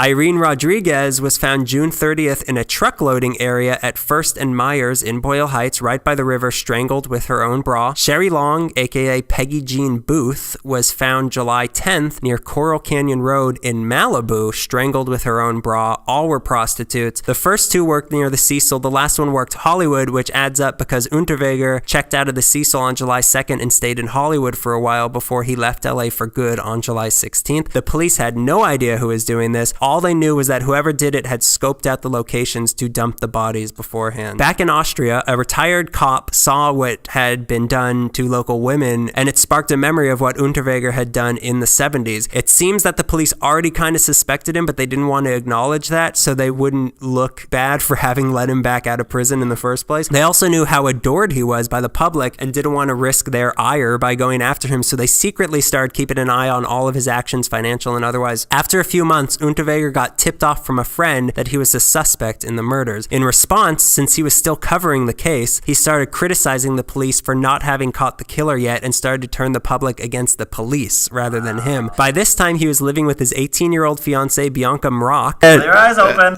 Mrock said he was a control freak and got her an interview to become a prostitute so that he could live off of her money, which is, he often lived off the money of the women he knew. But she still loved him, and she convinced him that they should leave Vienna since he was a suspect. They went to Switzerland, where he made Mrock take a job as a bartender. Then Mrock's parents reported her as missing, and hearing who her fiancé was, they wanted to find her before he killed her, which according to some journals they found, that's what was going to happen. The police raided Unterweger's apartment in Vienna, but inside they did find pictures of him with female members of the LAPD, a menu from a restaurant in Malibu, and receipts from the Cecil Hotel. Great. This got the Vienna police wondering what he was doing in LA, so they contacted the LAPD, who confirmed that there were 3 unsolved murders during his time there, and upon reviewing the evidence, the bras used to kill the women in LA matched exactly the knots used in the bras to kill the women in Europe. Then, a strand of hair found in Unterweger's abandoned BMW was found that matched the DNA of the hair of his first victim in Prague. Then they matched some strands of clothing found on some of the bodies to one of the scarves in Unterweger's closet. So the hunt was officially on. Good. The Unterweger. But he was already on the move. From Switzerland, they had driven to Paris and then flown to New York and then finally to Miami. All along the way, he was writing and calling into news outlets in Austria, insisting he was innocent and that the police were framing him. I'm gonna keep moving though?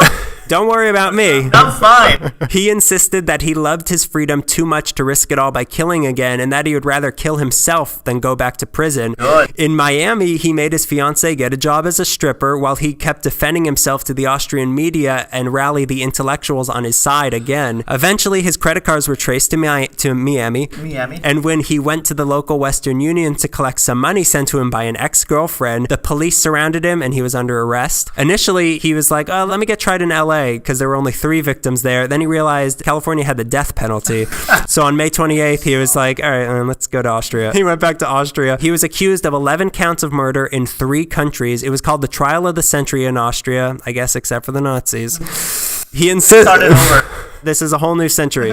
For Austria. For the Reich. Why should he say that? Reich power. He insisted the entire time that he was innocent. 20 women sat crying in the courtroom for him during the trial. It actually came to light that he had relations with over 150 women and even had in his address book the names of 40 women with their sexual performance rated.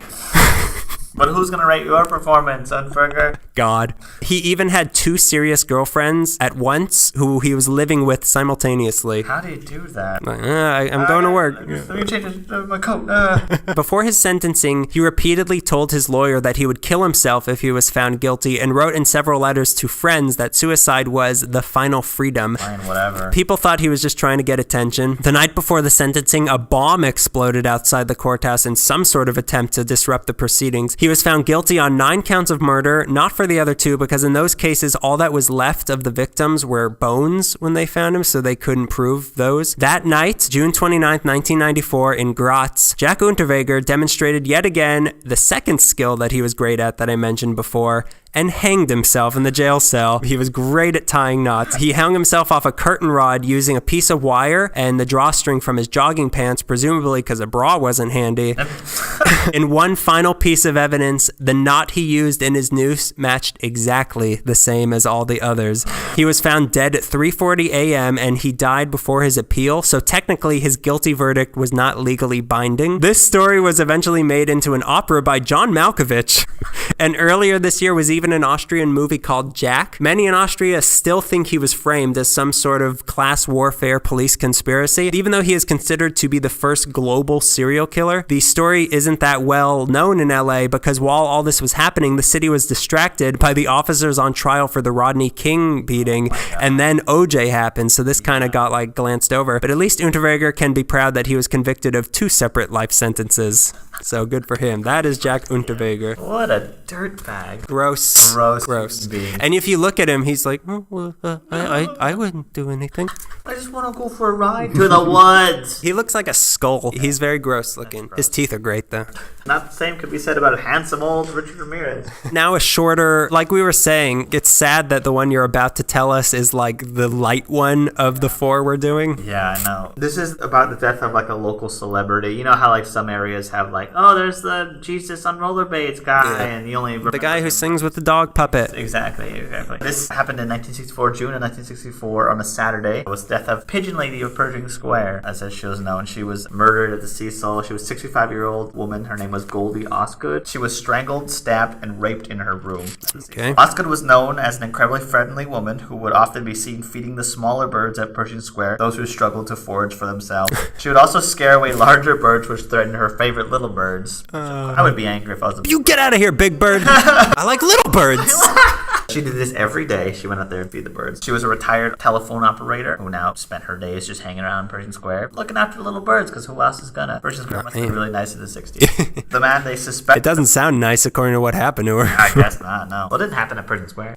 Yeah, that's right. It happened at the Cecil Hotel. The man who they suspected of this was a 29-year-old unemployed laborer named Jacques Ellinger. They arrested him after they found bloodstains on his clothes. He also admitted to knowing Osgood and was in the vicinity of the Cecil at the time of the murder, but they released him after they were convinced he had nothing to do with the murder. Okay. I swear. All right. Well, he swore on God, so. They think whoever the killer was the same man who killed another woman in a nearby hotel a year earlier, a 50-year-old woman named Viva Brown, who was from Oakland. Osgood was found by a hotel employee who was distributing phone books. The room was ransacked and some stuff was taken. Beside her bed was a paper bag of feed and a Dodgers cap. Dodgers fan. That's just horrible. Many of her friends came out to pay tribute at the Pershing Square. They laid flowers down for her, which the birds probably picked at. The killer of the Pigeon Lady and Viva Brown was never found. They never found out who did that. Why? Like, why? I don't know. Because it's the Cecil and you could just get away. There is no why. There is no why. Just kill somebody. Wow. How do you go in a hotel and kill somebody and you don't get caught? You want to know how? I'm about to tell you. Let's get into it. That was a little breather for you. Yeah, how was that minute? Now on to the big one, which may be the strangest thing ever to happen at the Cecil Hotel. This is the one where it made us aware of the Cecil Hotel. Yeah.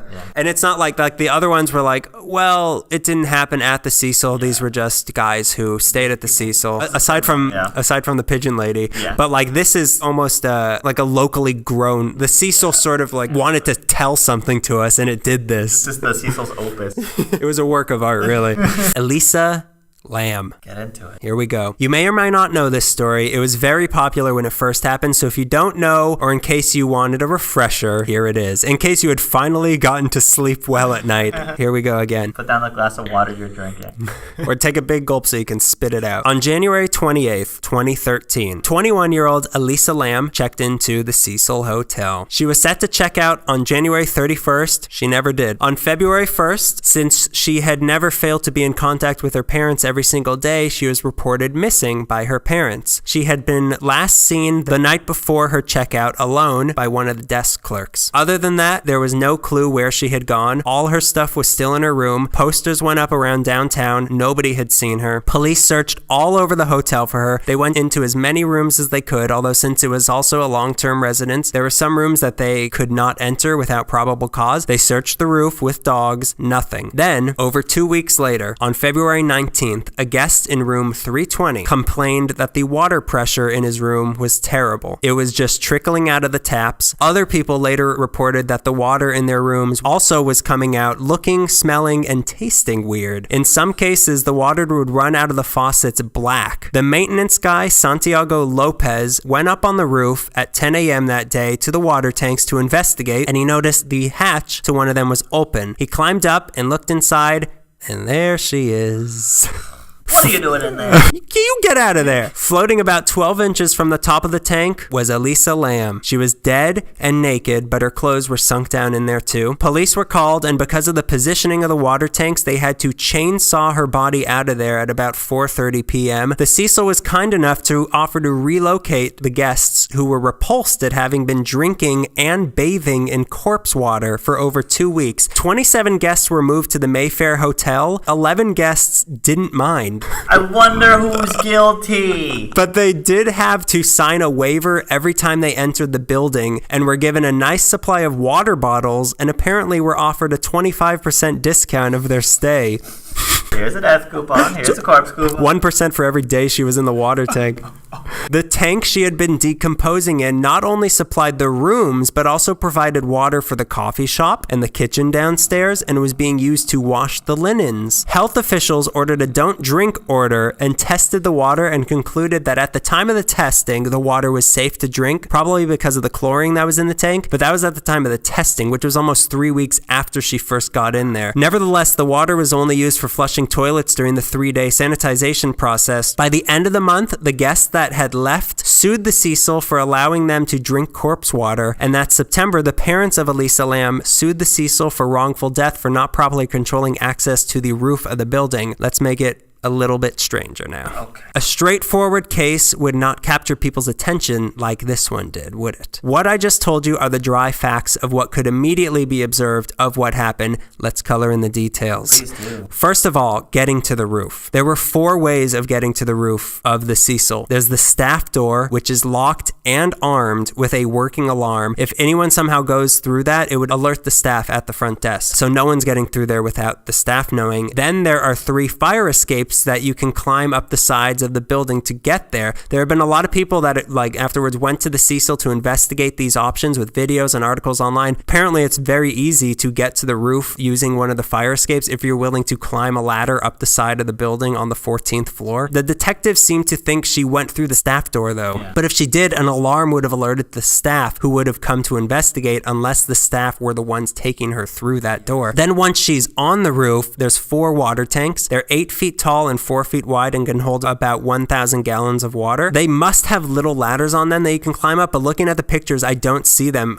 So if they're there, they're like on the inner sides where you can't see them in a picture, which would not make it easy to get up there, as shown by how they needed to use a chainsaw to get her out of there. It would be even harder for a person to be carrying her body up into one. The latches on the tank are easy enough to open because they're not locked, but people wonder how she managed to close the lid behind her after she got in, if she had gotten in alive by herself, as the lids are very heavy. I think maybe she just opened it a little bit woo, and then closed it behind her. They also found no DNA or fingerprints on the tanks other than her own, so the police concluded she went in there alone. But why would she do that? Obviously something strange was going on. When she first checked in, Lam was in room 506B, which was a shared room, but her roommates complained that she was acting really strange, so she was moved into her own private room. Then, on the night she disappeared, Bernard Diaz Diaz, who had been living in the Cecil for 32 years at that point, was in the room on the floor just below hers. He said that he heard on the night that she went missing a lot of noise on the floor above him. There was even a thump so loud that it made him fall out of bed. Then his whole floor flooded, which the staff says was due to an obstruction in the drain between the 3rd and 4th floor. What's that even? I don't know. I'm giving you the facts. I don't know. Her body was in the pipe, maybe? And then there's the weirdest part of the whole thing, the elevator video. Yes. Let's get into it. Video from a security camera inside the hotel's elevator was released on February 13th while the police were still trying to find her, I presume in an attempt to get an image of her out there. But this video ended up being what really sparked all the conspiracy theories. The footage is from just moments before she ended up in the water tower. It took place on the 14th floor, which is where you access the roof from, and apparently was where Richard Ramirez was staying, like you said. She is shown going into the elevator, behaving a little strange. Then the elevator doors do not close. She gets out and looks around, seems a little afraid, and looks like she's hiding in the elevator, then gets back out and seems to be talking to somebody who's out of view. And then the weirdest part of all, she starts doing this horrifying movement with her hands that I don't know. There's no explanation for that. It's just plain wacky. She gets back in the elevator. It still doesn't close. Then she gets out for good, and eventually the elevator doors close. Not long after this, she is in the tank. An hour later, right? Or something like that? Yeah, not like next stop. She pressed tank on the Button. button. What was she doing with her hands? Who was she talking to? Was she trying to hide from somebody who we couldn't see? Why weren't the elevator doors closing? Was a staff member overriding the closed door command? Why wasn't she wearing her glasses? Is it okay to cheat on your girlfriend if it's with a man? Even stranger than her behavior in this video is that there is no denying that the video has been edited. There's about 54 seconds missing from this footage. You can even see a weird jump in the elevator door closing. Was there another person in the video that got edited out? If the police were just editing out the dead air when Lam wasn't in the picture, why then did they still include the shot of the elevator doors closing? Yes. Is it for dramatic effect? Do police do that? They want to join film school.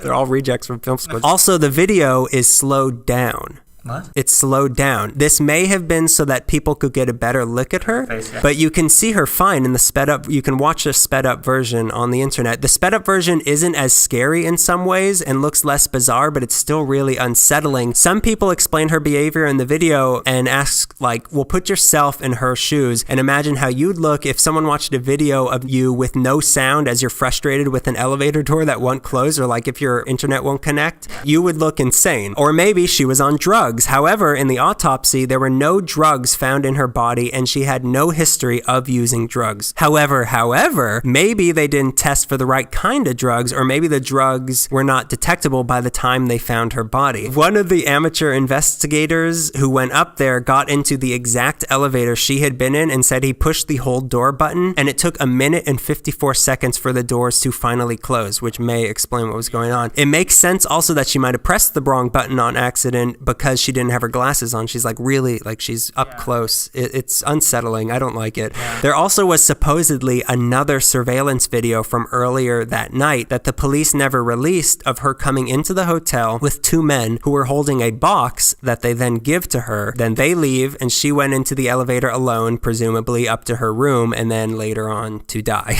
Then there was the fact that her clothes were found to have unidentified particles in them that were kind of like sand. They don't know what it was or where it came from, although some people have tried to connect it to a murder that happened a couple months later on March 4th, 2013, where a prostitute named Tina Huang was found face down in the sand in Newport Beach. So they try to connect it, maybe it's related. One of the most disturbing parts of all of this is that 6 months after she died, new posts started showing up on her Tumblr. Really? Yeah. And not just like it fit in with other things she had posted. That's really weird. This might be connected to her supposedly having had her phone stolen a little before she died, but who was posting it? And why would they post she would post this. Like, how would they know? Why would they do that? Then in one final insane twist to the story, as they were looking for her body, the largest tuberculosis outbreak in a decade hit Skid Row with a strain of tuberculosis unique to LA that exposed over 4,600 people. CDC scientists were called in to help, and to screen people for it, they employed a test known as lipoarabinomannan enzyme-linked immunosorbent assay, or LAM-ELISA.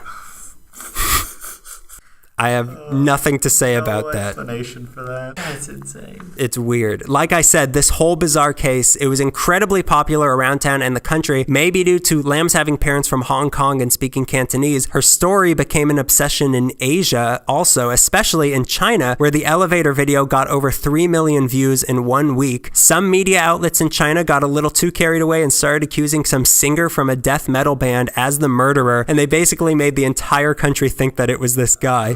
A Chinese movie director wanted to make a movie about her and even came to stay at the Cecil to find his inspiration. A director in Hong Kong even added an elevator scene to his horror movie after he heard about this. Back in North America, a band from Vancouver named the Zolas made a music video based on how they imagined her last days. They did an episode of Castle where they found the body of a student in the water tower of a hotel called the Cedric. This episode also had elevator surveillance footage involved and was released just 3 months after her body was found. A little too soon. Right now, Elisa Lam was stated as the inspiration for the current season of American Horror Story Hotel, which take place in the Cortez Hotel, as they call it. But Lady Gaga does work at the Cecil. Big break. This has drawn a lot of corpse lovers to come gawk at the Cecil, and many want to stay in the Elisa Lam suite, but it's now off limits. Sony is in the process of making a movie about her and the Cecil in general called The Bringing, where a detective investigates her death in the hotel and goes crazy or something. I'm not gonna watch that. I'm gonna watch that, and you're gonna watch it with me. You're gonna hold my hand while I watch it.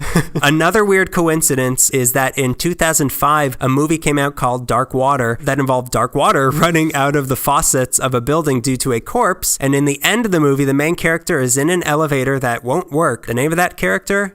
Cecilia.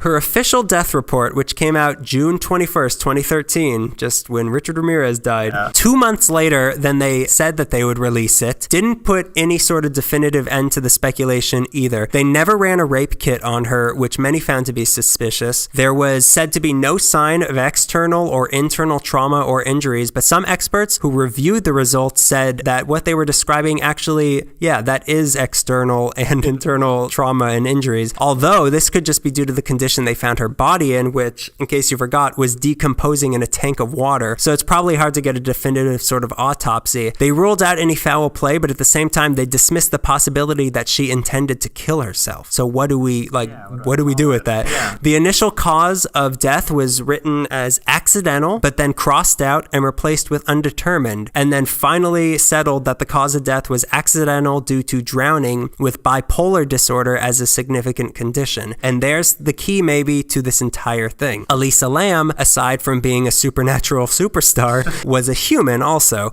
and a human who was suffering from bipolar disorder. She was a Canadian tourist going on a tour of California from San Diego to Santa Cruz on vacation from school at the University of British Columbia, from which she had missed a lot of class due to her depression. Her blogs, this is, everybody grab a tissue with your spiked eggnog. Her blogs offer a glimpse into her life. She wrote things in it like, I spent about 2 days in bed hating myself. I have no control over my emotions. I will be angry for 2 minutes and then sad again. I will be happy for half an hour and then emotional again. Expecto Patronum, depression sucks.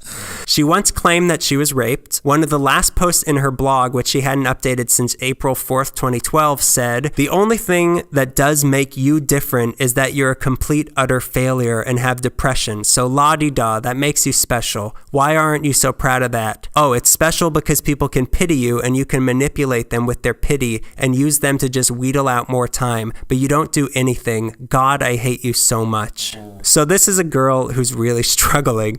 She was taking Wellbutrin and Lamictal for her depression, but her toxicology reports seemed to be inconclusive about if she had been taking her medication when she died. The whole situation was a little confused as well because her parents didn't immediately tell the police about her condition, and that one time in the past she had actually even disappeared for an extended period of time and had to have some sort of treatment when they finally found her. But when she was here, other than apparently odd behavior in that shared room, she seemed to actually be happy. She went to a taping of Conan. Oh, did she? Yeah. Good for her. there? She shopped at the last bookstore. When she first got to the Cecil, she put on her Tumblr, which is called Nouvelle Nouveau, in case you're interested, which you should be, fairly certain this is where Baz Luhrmann needs to film The Great Gatsby. And she tagged that, it's sunny, but you never really know. Yeah. She had bipolar disorder. There's a body language analysis of her behavior in the elevator video that says she started relaxed, then got worried, but still playful, then shows some sexual interest, maybe to someone she saw outside the elevator, then more anxiousness, followed by joy. They classified it as almost like a sort of game of hide and seek, but the point is she showed anxiety, but she was never afraid. So she may have been playing a game with somebody who may or may not have been the culprit we're looking for, or she simply had a psychotic break. And in doing so, she might have just wanted somewhere to hide for herself, like she seemed to be doing in the elevator. She was kind of hiding. The search for somewhere to hide might have led her onto the roof and into one of the water towers where she probably got in when the tank was full, but then people started using water and the level dropped and dropped and dropped until she was no longer able to reach the lid to climb back out, as the tank was only 3/4 full when they found her. This is what the police believe. Some people say that her case was dismissed too quickly because she was quote unquote mentally ill. So there's the explanation. Yeah. And it was a neat and vague explanation for what happened, but take in context that on February 3rd, when the search for Elisa Lam was just starting, the Christopher Dorner rampage started. Oh. So the police were a little distracted at the moment. So this may have just been a really sad story of a girl who lost her struggle against herself, but I'm still wondering, why did it have to happen at the Cecil? Like, why there, of all places? But the more I learned about it, the more the Cecil sort of became not just a place I am terrified of, but also a place that I sort of pity. It's a sad sort of place. Or, as the headline quote on Elisa Lam's Tumblr page put it, you're always haunted by the idea that you're wasting your life.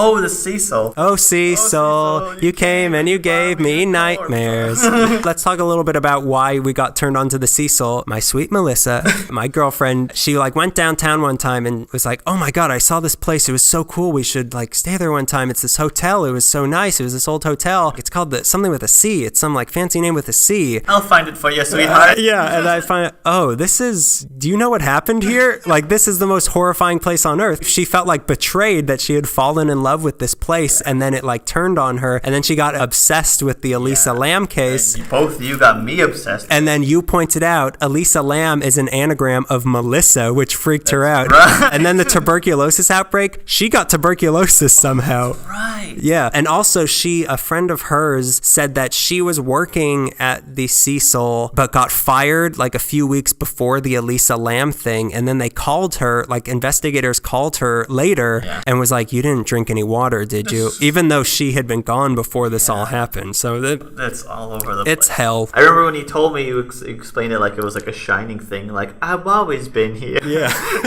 One of the sculptures in the lobby was of Melissa upon further investigation. The Elisa Lam thing has a similar twinkle, the same as the Black Dahlia thing. It's almost, you pity Elizabeth Short the same way you pity Elisa Lam. No matter what happens to her, you look at her as this gem in the middle of this big mystery. Yeah, and Pauline, the women, both the women, not all the women, but both the main women in this are why them? Yeah, exactly. Yeah, what? Oh. They just wanted to feed pigeons and see Conan.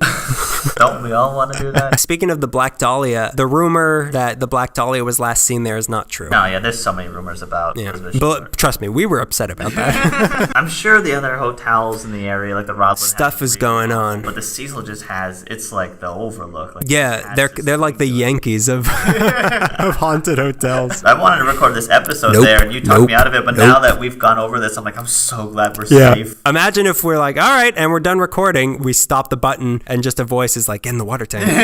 All right. The water's fine. And us never question anything. Yeah, okay. Whatever you say to somebody, voice.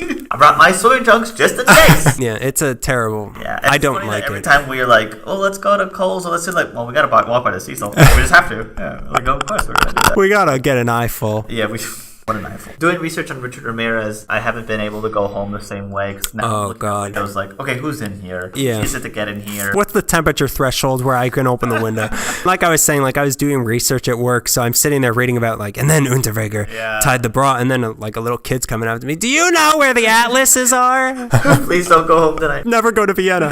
It's funny reading the same decade that gave us Fernando Boingo. also gave us Richard Ramirez. Mexican Americans had a lot to deal with that decade. The 80s was hard for Mexican Americans. And also Mexican. And also the 90s. And also reading the stories of him and his exploits, I'm just like, just catch him already. Like, what page do they catch him? Can I just get there? Just catch him. Because I'm tired of reading about, and then he came to the next house. I like true crime a lot, and I've always worried that I was the kind of dweeb that was like, what's your favorite serial killer? But I'm not. Like, reading this, it just made me really hate having to be on the side of the guy with the knife. Who's the cop who's tired and, like, his kids, like, want him to swing him on the swing set, and he's like, I gotta catch this. Sorry, he shot someone near Skateland. Can't come to your birthday party. I gotta interview the two people who got shot tonight. Do you want to switch your birthday party to Skateland so I could do double duty? If you made it out of the 80s alive. Not many people did. Leave us a review on iTunes. Yeah. I don't know why you don't. It's so much fun. It's one of my favorite things. I've left 15 of them for us already. Praise, non-praise, just... praise. Just tell us if we're steering in the right direction. Yeah. Do you like hearing about deaths? Do you want more of these types of them? We could switch entirely to a true crime of Los Angeles. Every episode can be about the Cecil if you want. I'm sure every room has a story to tell. So leave us a review on iTunes. Like us on Facebook. That's simple enough. Hit the button. Hit the button, baby. Turn the key.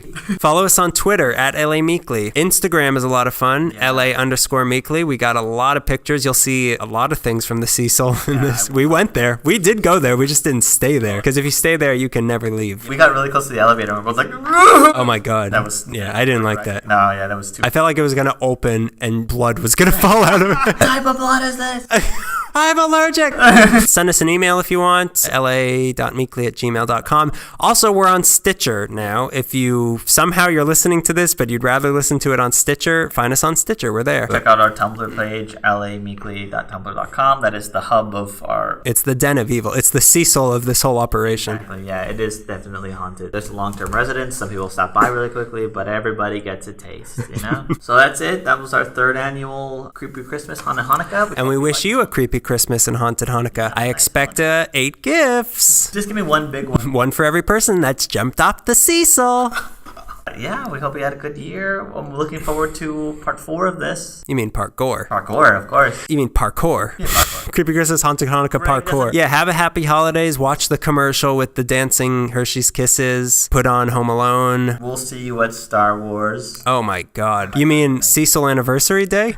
This pleases Cecil. Yeah, so enjoy your time with your family. Tell them about us, you know? People who aren't from LA, you know, your stupid cousins from Idaho like this too. Chewing up potatoes off the ground. Do you have stories you can tell us from the town that you're from? I got all my stories about French fries and how I fry them.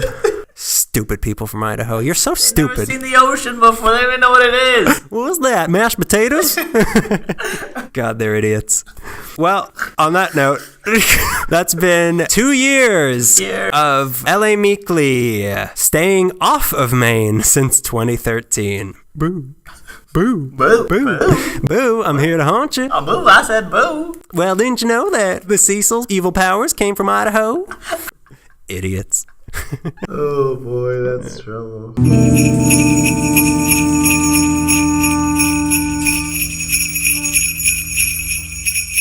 Ooh!